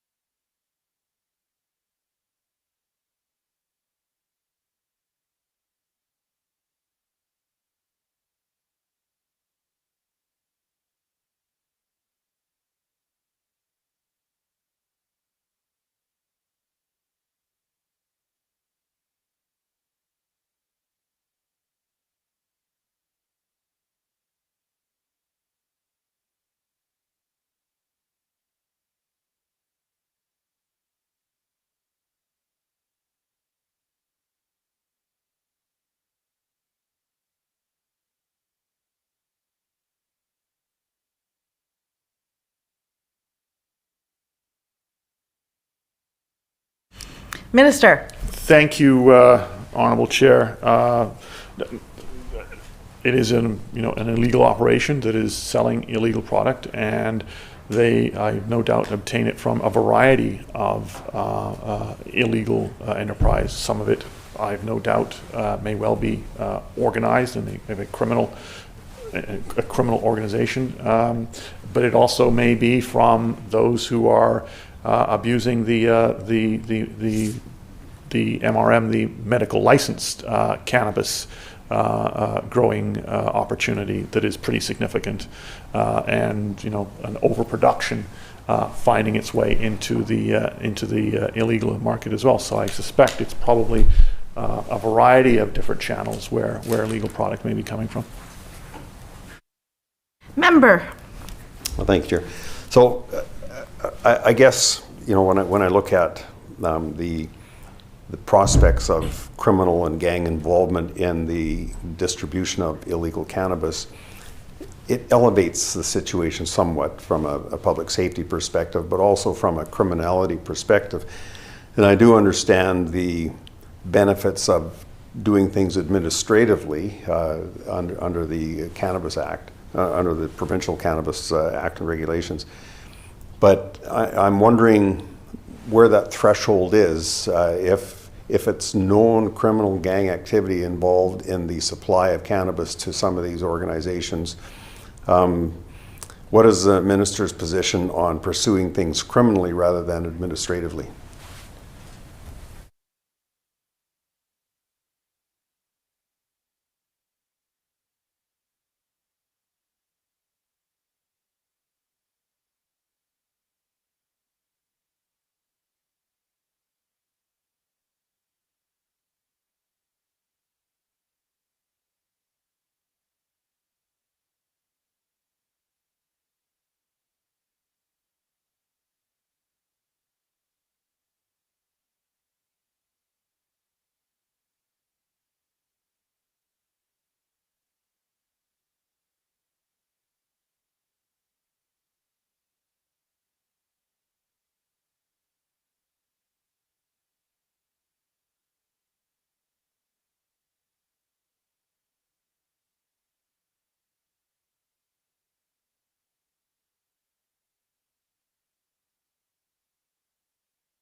Minister. Thank you, Honorable Chair. There is, I would say, a significant role for police, and they continue to play that role in terms of taking down, and we've seen it in a number of large-scale cannabis production. So it is, in essence, it's a combination of the CSU dealing with, as we've seen, the illegal stores, but at the same time, Police are still engaged in disrupting the cannabis, illegal cannabis. They see that in their investigations and their operations, and particularly as it relates to gangs. Member. Thank you, Chair, and thank you for the answer to the Minister. The Minister has been on record stating that the enforcement of cannabis legislation on First Nations reserves could lead to court challenges. And I wonder if he could elaborate on where he sees this issue and what his position is on this.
Minister.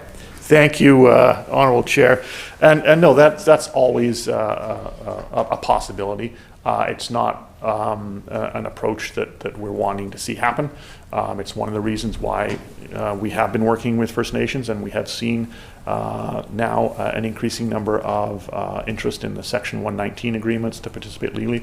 Williams Lake has been, I think, a key example now. And what we're now finding is a lot of nations are looking at that and going, you know, this is the right way to go. We've got Cowichan, for example, actively pursuing, and a number of other nations actively pursuing Section 119s and working with them and working with Indigenous nations to show them this is a model that will work, and bringing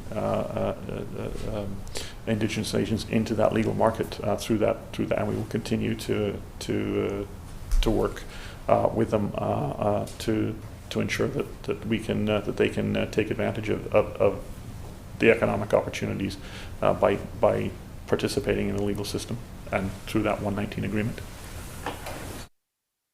Member. Thank you, Chair, and that does lead into my next question, because I was going to raise a question about the 119 opportunities there. The ministry is currently in negotiation with several First Nations communities and with respect to opportunities under 119.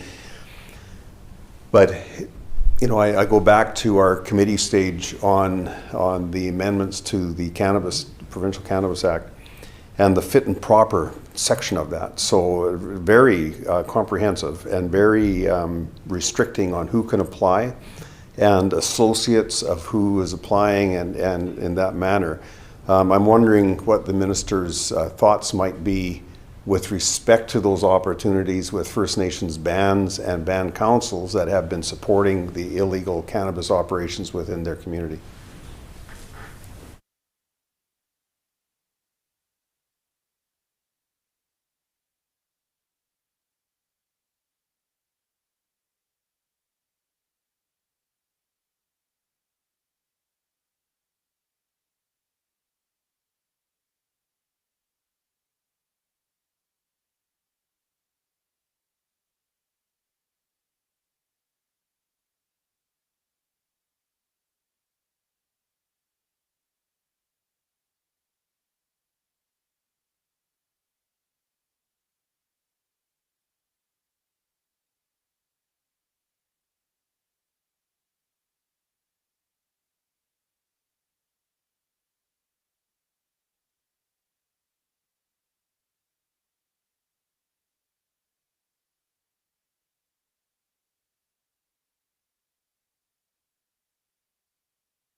Minister. Thank you, Honorable Chair. No, the member's right. It is, laws of general application, and the process is goes through that full fit and proper process of the individual that is making that application. The general manager has a broad range of discretion to not only look into, let's say, the person who's doing the application, but if they start to find things, to broaden that to broaden that out.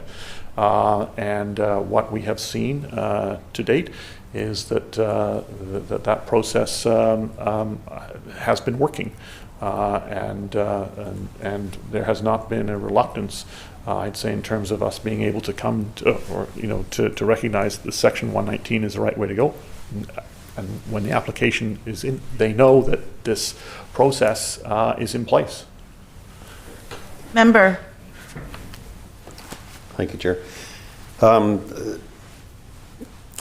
If my recollection serves me correctly, under the fit and proper sections of the Cannabis Act, Provincial Cannabis Act, there's a particular section, I think, that provides some pretty definitive terms to the security officer or the general manager when it comes to receiving information indicating that an applicant or an associate of the applicant, and there's quite a list there, that he must turn them down. I don't think it gives him any leeway there, or her, or whoever that person is, if there's any evidence or information of criminal involvement.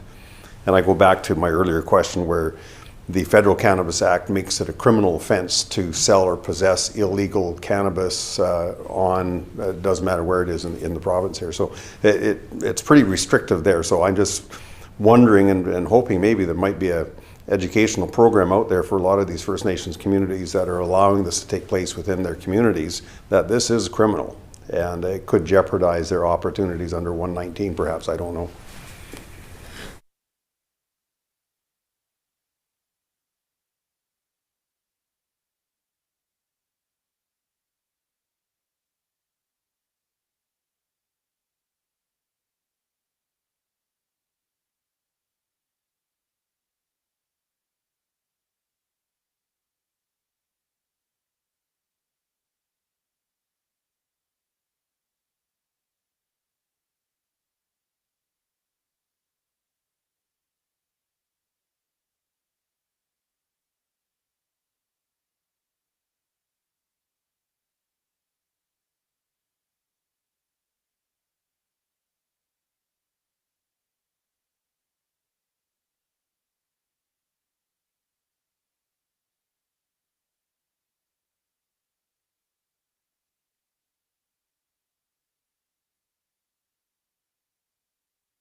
Minister. Thank you, Honorable Chair.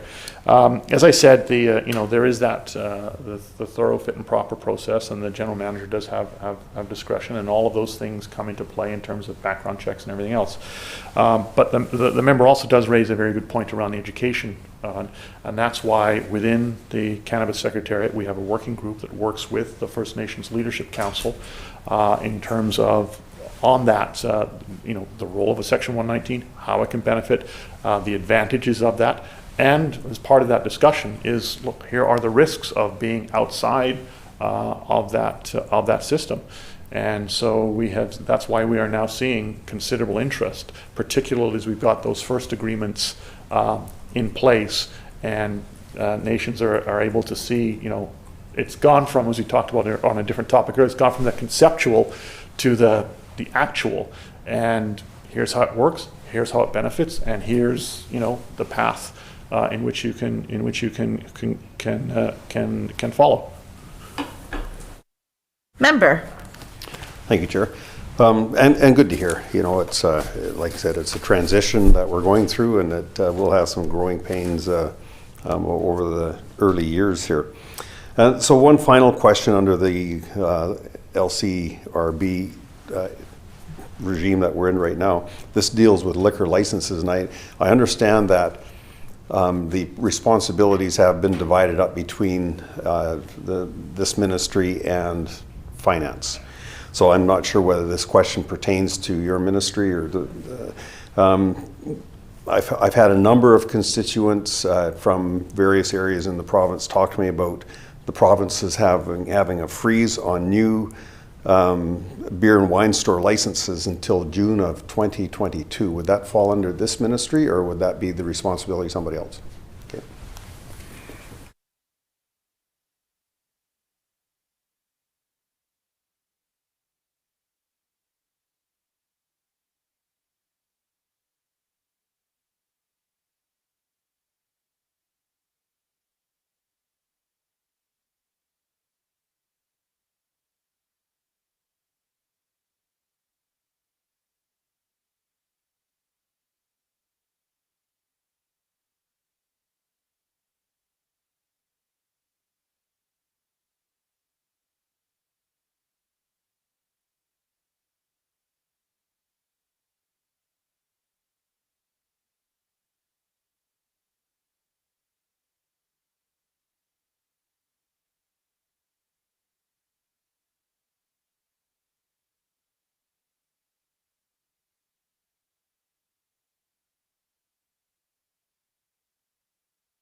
Minister. Thank you, Honorable Chair. Just one quick correction. It expires July 1st, 2022.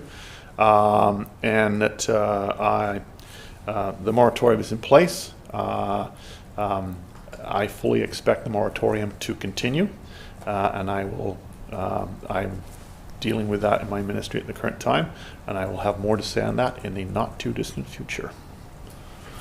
Thank you, Minister. So I'm going to call a 5-minute recess and ask that all of those that are on virtually please come back with your cameras on sharp at 4 p.m. So a 5-minute recess. Thank you.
call the committee back to order, recognizing the member from Prince George Mackenzie.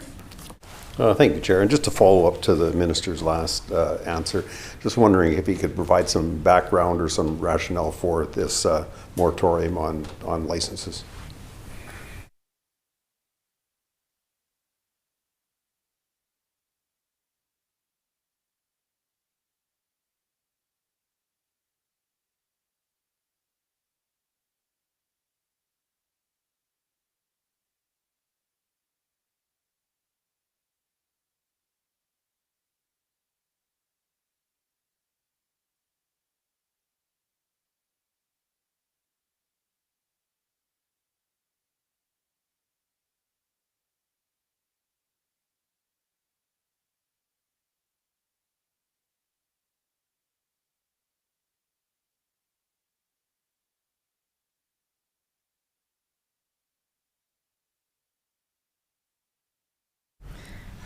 Minister.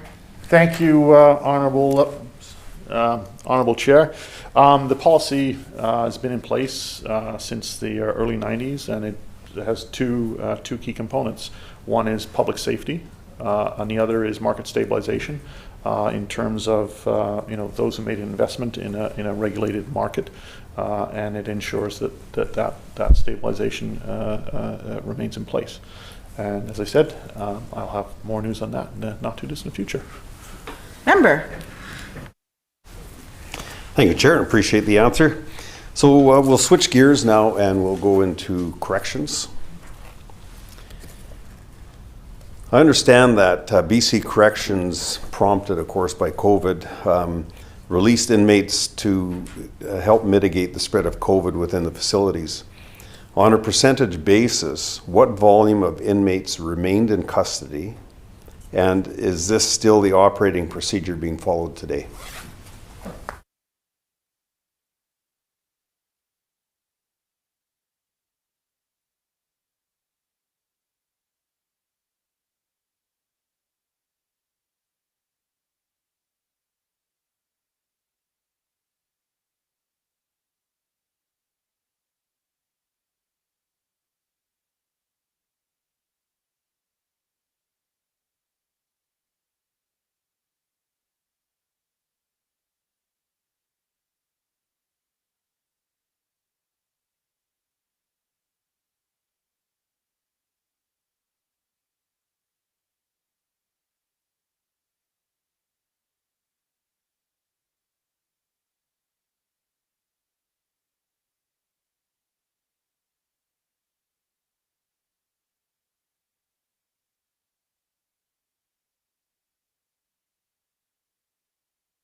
Minister. Thank you, Honorable Chair. So from March to June 20, 35 individuals with 60 days or less were released. From March to date, March of 20 to date, 98 intermittent were released. And from June of 20 to today, no others have been released.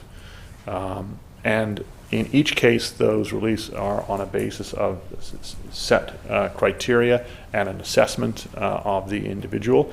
And as I think last year when we had an initial conversation about this, nobody with a history of violence or domestic violence would be eligible to be released. Member. Thank you, Chair. So were these releases, were there conditions attached to the releases of these inmates?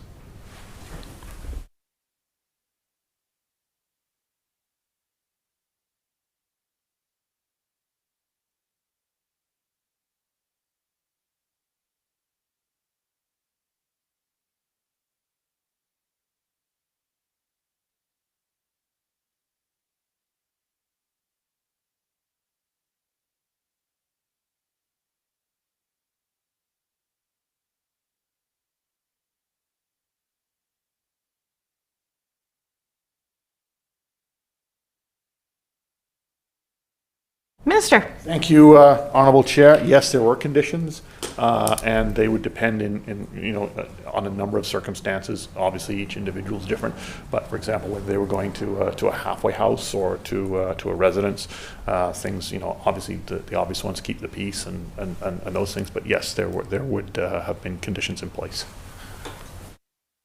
Member.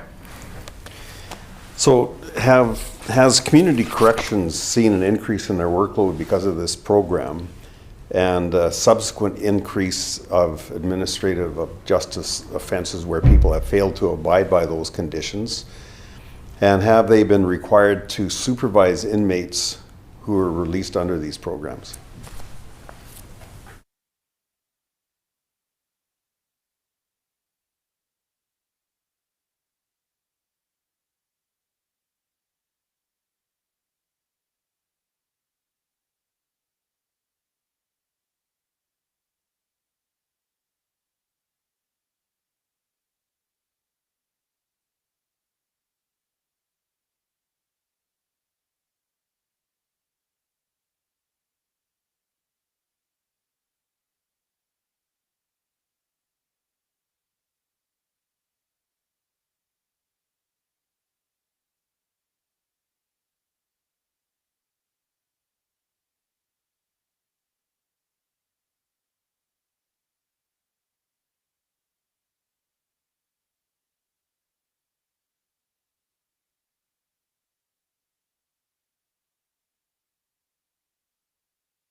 Minister. Thank you, Honorable Chair. So of the 35, 2 failed and they were returned to custody. Member.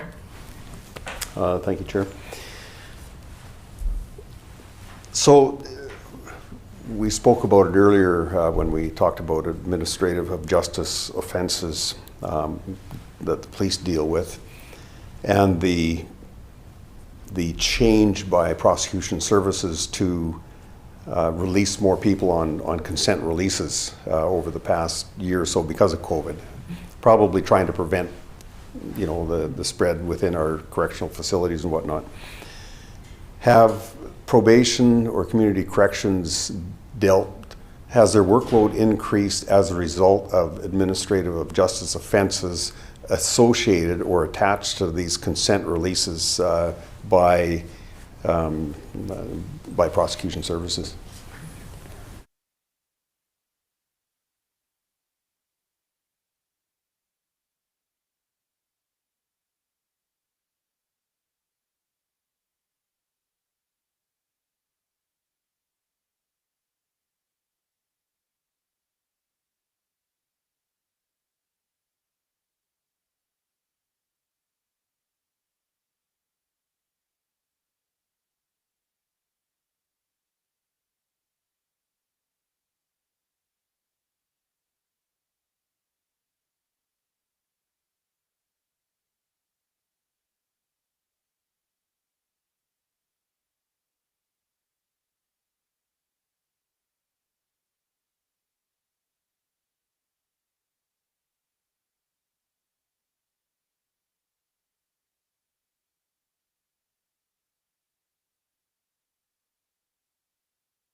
Minister.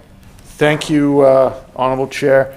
So we have not seen a link between the releases that the member talked about and an increase in administrative burden. What I can share with you, though, in terms of the numbers of breaches that are looked at overall and then get forwarded to Crown, in 2019 there were 13,590. And in 2020 there were 10,884. Member. Thank you, Chair.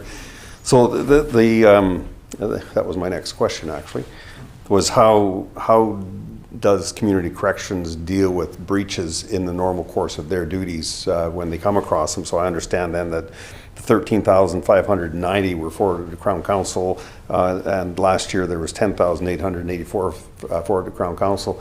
Significant decrease. I'm wondering whether they've established a reason for that.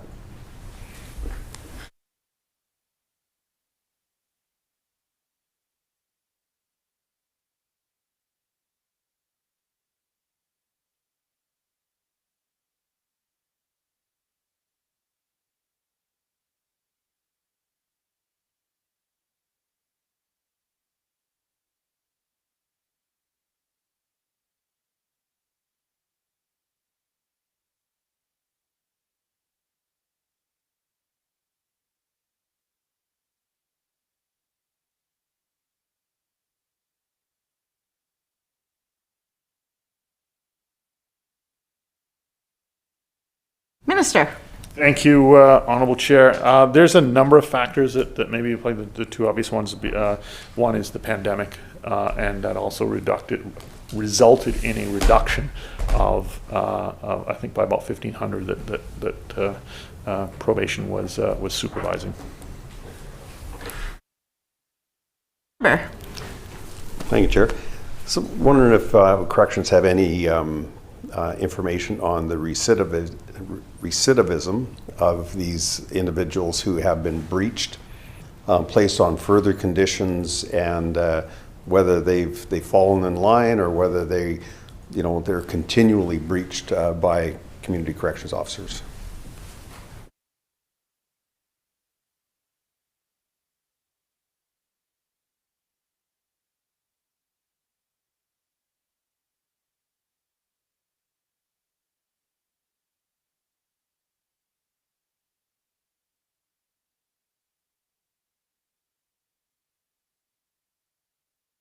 Minister.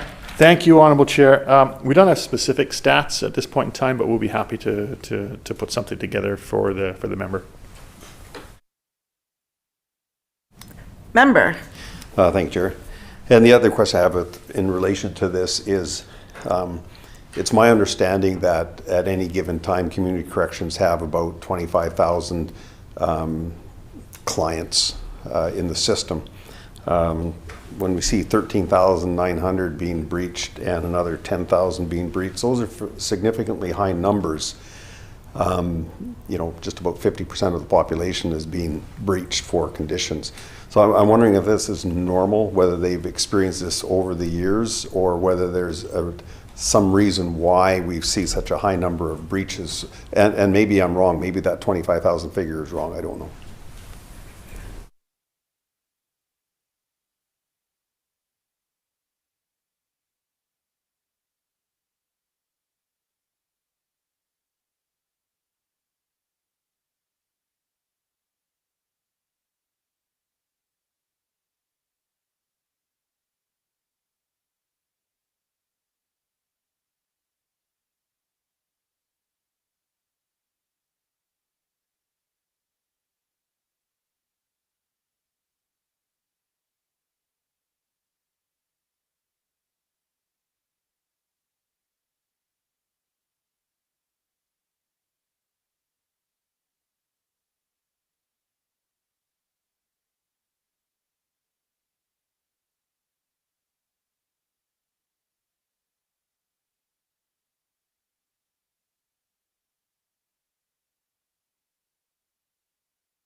Minister. Thank you, Honorable Chair. So I'll make a couple of points. First, on any given day, there's about 20,000 people reporting to their probation officer.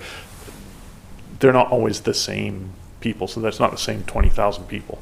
And in terms of the breaches, again, that's not necessarily indication of an individual, because an individual may have multiple breaches.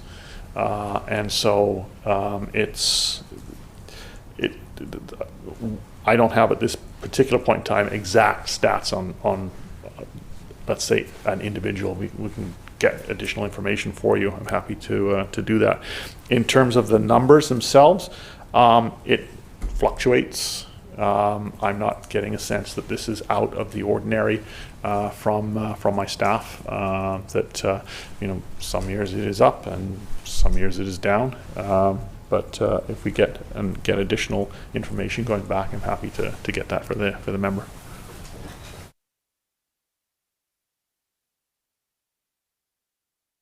Member. Thank you, Chair. I guess I'd be curious, and I know from my time in force dealing with a number of breaches, whether it's recognizance or undertaking, whatever it might be, but what would be the common breaches? Just failing to show up, failing to adhere to, drinking when they shouldn't? Is a lot of it might be associated to alcoholism or addictions or mental illness?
Minister. Thank you, Honourable Chair, and the member is correct. There'll be a range of reasons why non-reporting is most likely, as obviously would be a strong factor, as would other issues such as substance, alcohol, for example.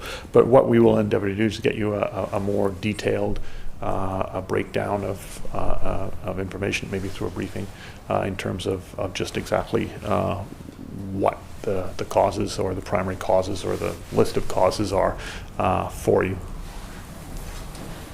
Member. Thank you for that and appreciate that. Also, I guess I'd be curious to find out whether or how many of the individuals that have been breached that are on current probation are serving a term of probation after release from a correctional center. So they'd be sentenced to so many days or weeks in jail and then probation for a period of time.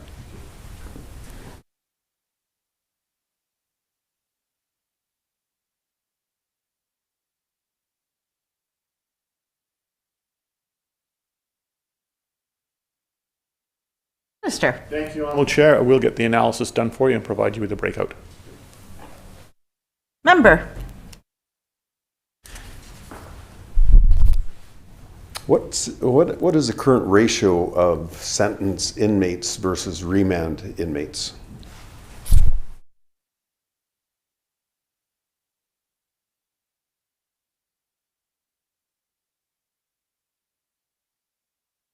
Minister. Thank you, Honourable Chair. 65% remand, 35% sentenced.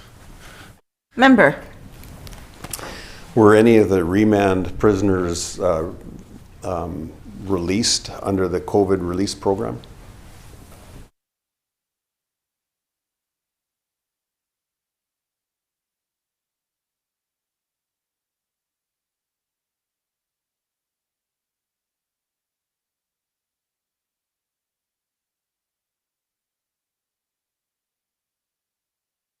Minister. Thank you, Honorable Chair. No. Member. Thank you, Chair. I thought it probably sounds like a silly question, but it might have happened. I guess I'm also curious as to the average length of the remand prisoners that are in the system right now. How long has the province been looking after them pending a court case because of COVID?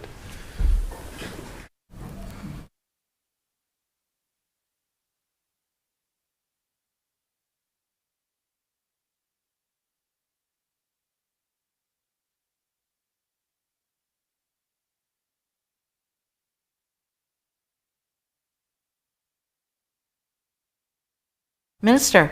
For 2020, the average was 54 days. Member. Thank you, Chair. I know when I was sitting in the chair, we transitioned from contracted health services of Provincial Health Authority looking after inmates. What programs does corrections currently use to help inmates with addictions treatment? And what happens to the inmates once they're released, especially inmates who still must abide by probation conditions?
Minister.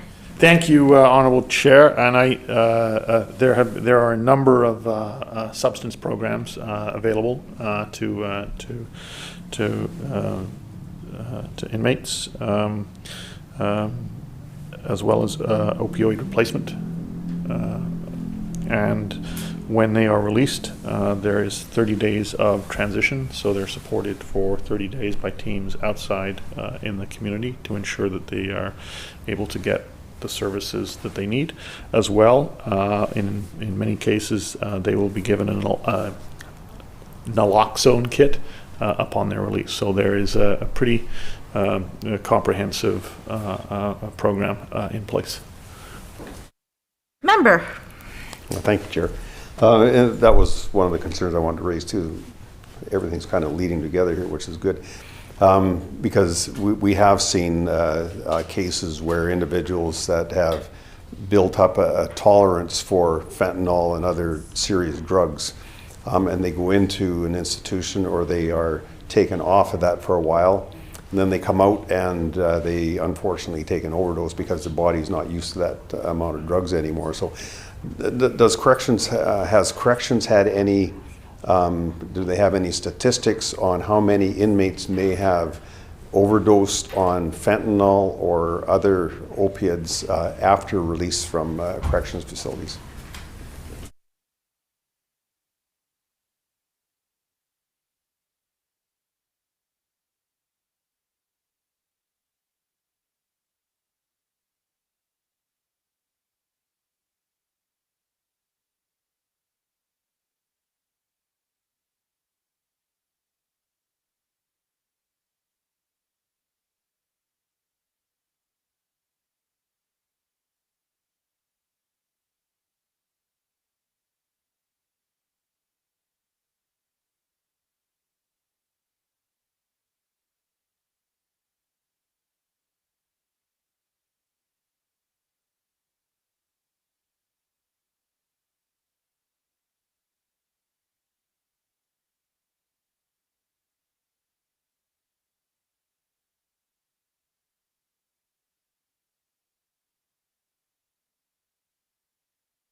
Minister. Thank you, Honourable Chair, and I think the member raises an important point there. There was a death review panel done by the coroner for the report for 2018 that showed there is a correlation, certainly within the first 6 months upon release, and the probability of an opioid overdose and a death.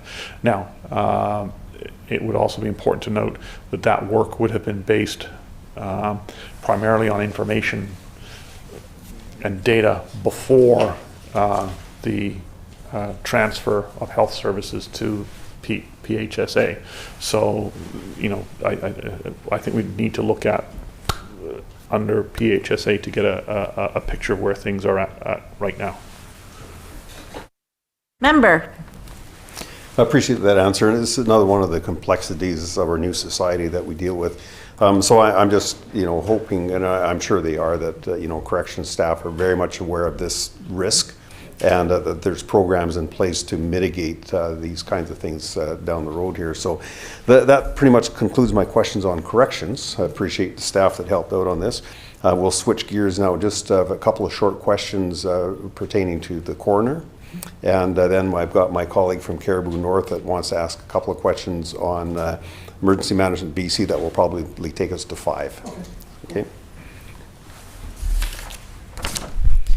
So a couple questions. So first one, dealing with the coroner's issue, comes from my colleague for Cariboo South, or Cariboo Chilcotin, that it's been noticed by a member for Cariboo Chilcotin that over the past year, the attendance of the coroner's office to all deaths has been decreased. It's the member's understanding that in South Cariboo, the attendance is now below 20% of deaths. This is putting added pressure on RCMP resources to try and understand what has happened at each of these deaths that are not anticipated home deaths. Can the ministry explain why this is occurring?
Minister. Thank you, Honourable Chair, and I appreciate the question from the member. So the information that I have is that there has not been a reduction in the attendance of coroners at deaths. There have not been new coroners hired during the year because of the pandemic, but that has not made any significant difference in the coroners attending deaths. In fact, they on average across the province attend about 67%. But if the member, we can arrange for them to have the member in touch with the coroner. We'll be able to sit down with the member and go through in more detail the particular situation that the member's concerned about. Member. Thank you, and very much appreciate that offer, and I'm sure the member will do that. So the other question I have, the unfortunate circumstances that we've seen recently with the Kamloops residential school, and I just perhaps want an update from the ministry on the coroner's involvement with this particular file.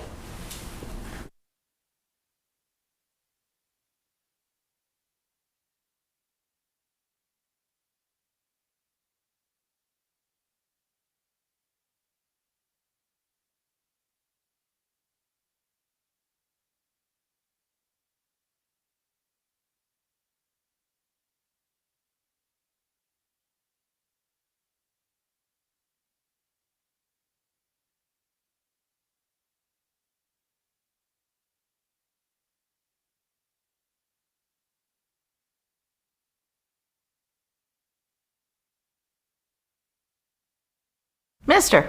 Thank you, Honourable Chair, and yes, this has been a terrible situation. What I can tell you is that in terms of the coroner's involvement, the Kamloops have received a preliminary report prepared by their consultant. They have asked, and they are expecting to receive a final report. They have contacted the coroner's office and asked them not to take any further, along with the RCMP, and take any further action until they have received that final report. Member. And I thank the minister for that, and hopefully things will. The right information will surface with respect to that. So I will now turn the floor over to my colleague from Cariboo North. Thank you. Recognizing the member from Cariboo North. Thank you very much, Madam Chair, and thank you for this opportunity to talk about emergency management British Columbia and how we can support our constituents. It has been a very difficult year for our constituents. In fact, it's been actually a very difficult multiple years since the 2017 fires and 2018 fires, and then floods over the last few years. And now, our freshettes are getting more significantly challenging for our constituents. I would like to first make an offer to the minister that an understanding. I certainly understand the unique challenges that the Cariboo is facing, and I understand how clearly it is so critically important that we all work together with the federal government to specifically access disaster financial assistance. And please know all levels of government are willing, ready, and on hand to work with the minister to try and address some of the significant challenges in order for us to access those critical funds. I guess I start through you, Chair, to the minister. What are the efforts that the government is taking in light of the fact that we've had a significantly challenging several of years to support constituents who have been under evacuation order or alert to ensure that they have the supports that they need?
Minister. Thank you, Honourable Chair, and I thank the member for the question. Yes, it has been very much a challenging number of years with the fires and the floods and COVID and all that people have been facing. So there's a number of ways in which EMBC has been working in terms of your constituents. One, obviously, with the Ministry of Transportation, in terms of the roads that have been impacted in the various different areas, working with the First Nations and local authorities, ensuring that if accommodation is required, or the delivery or the sourcing of essential goods. We have also been engaged, we'll continue to be engaged with the feds on the issue of, for example, on the landslide and the DIFA and the issues around that on the landslides. So we will continue to be working with communities, both First Nation and local authorities, to ensure that issues are raised are dealt with. Member. Thank you, Madam Chair. Thank you to the Minister.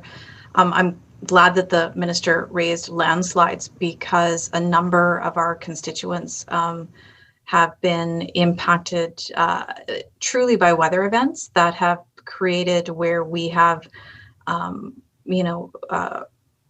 ancient glacial and these large landslide complexes, as you know, as we've learned to call them.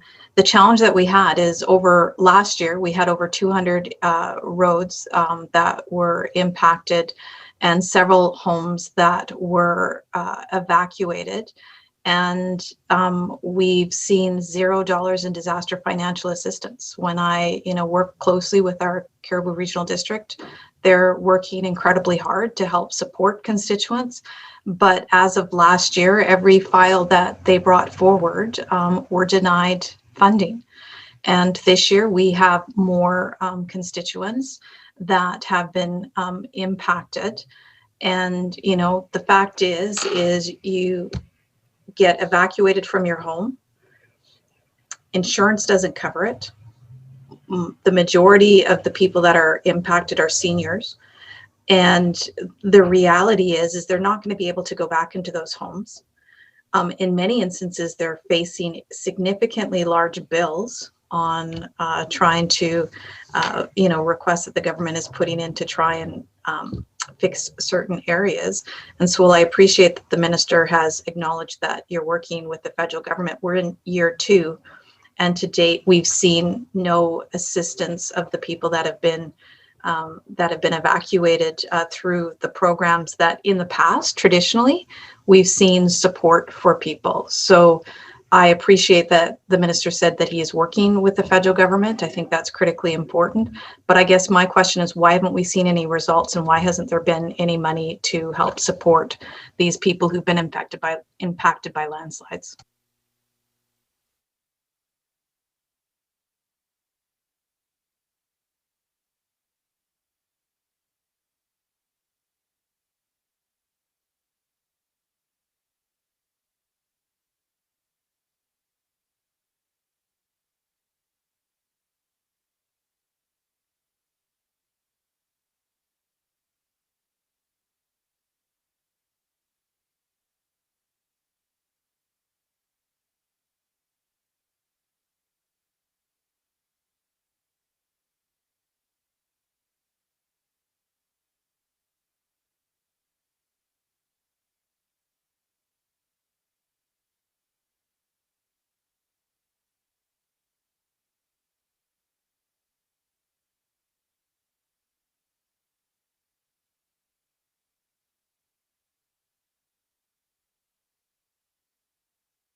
Minister.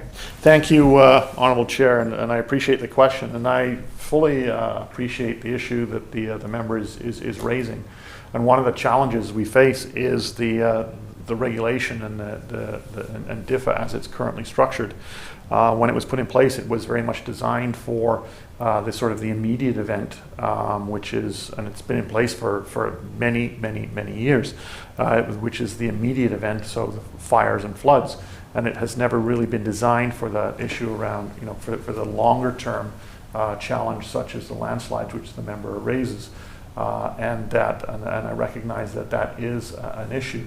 What I can tell the member that she's aware that we are undergoing a significant rewrite on the Emergency Program Act, and that one of the areas that we know is and will be addressed is the very issue in terms of those longer term events and DIFA in terms of how it's available for people. What I can tell you that in terms of those immediate things, such as the accommodation supplies, that continues, that is in place, and funding has been available in that regard. But the Act, as it's currently structured, I would say that, yeah, no, there's clearly an element there that needs to be addressed, and it's one that we are dealing with in terms of the rewrite of that legislation, which is one of the top priorities within my ministry. Member. Thank you very much, Madam Chair. Through the Minister, the challenge that we have is, in the past, a number of these files have been funded, and we've been able to, find a way to work collaboratively to find resolve through some of the programs, both provincially and federally. And what has changed in the last 2 years is that we haven't had the ability to access some of the funds. I've got a couple of files that kind of talk how what we're seeing on the ground and the challenges that we have.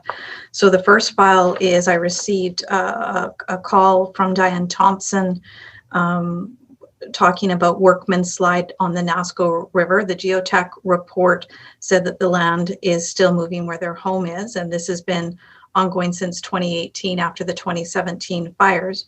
And just yesterday, they were denied any help from EMBC.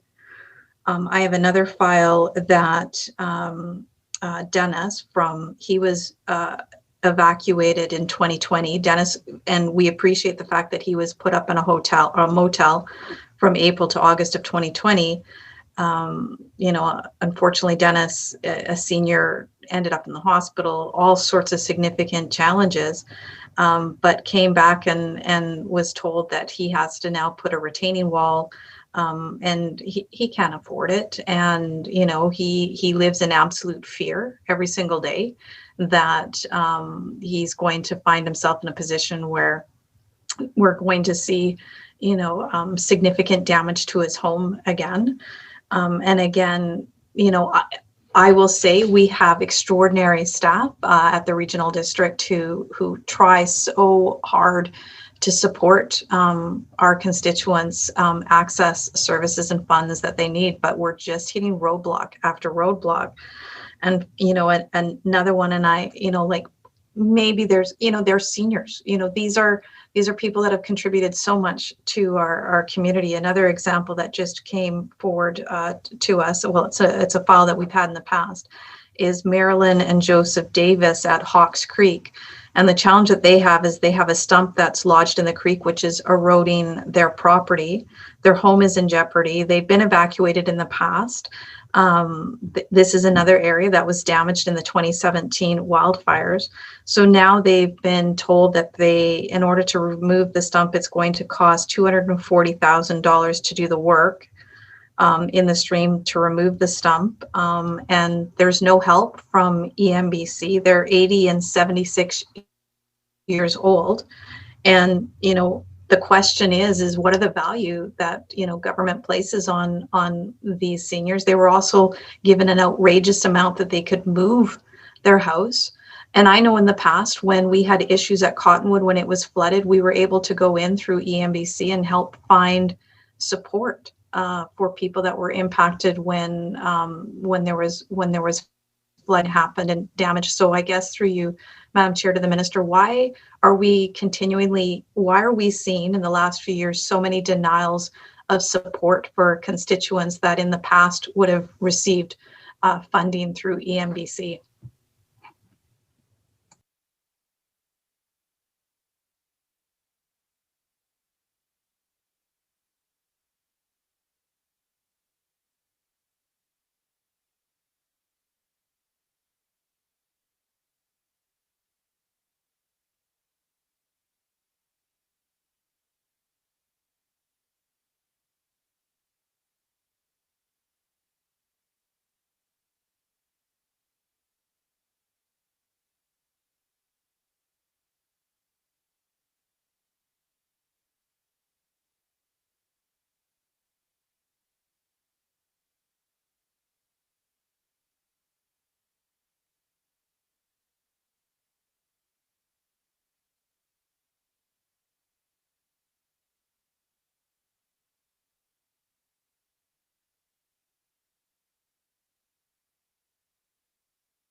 Minister. Thank you, Honourable Chair, and I appreciate the issue being raised by the member.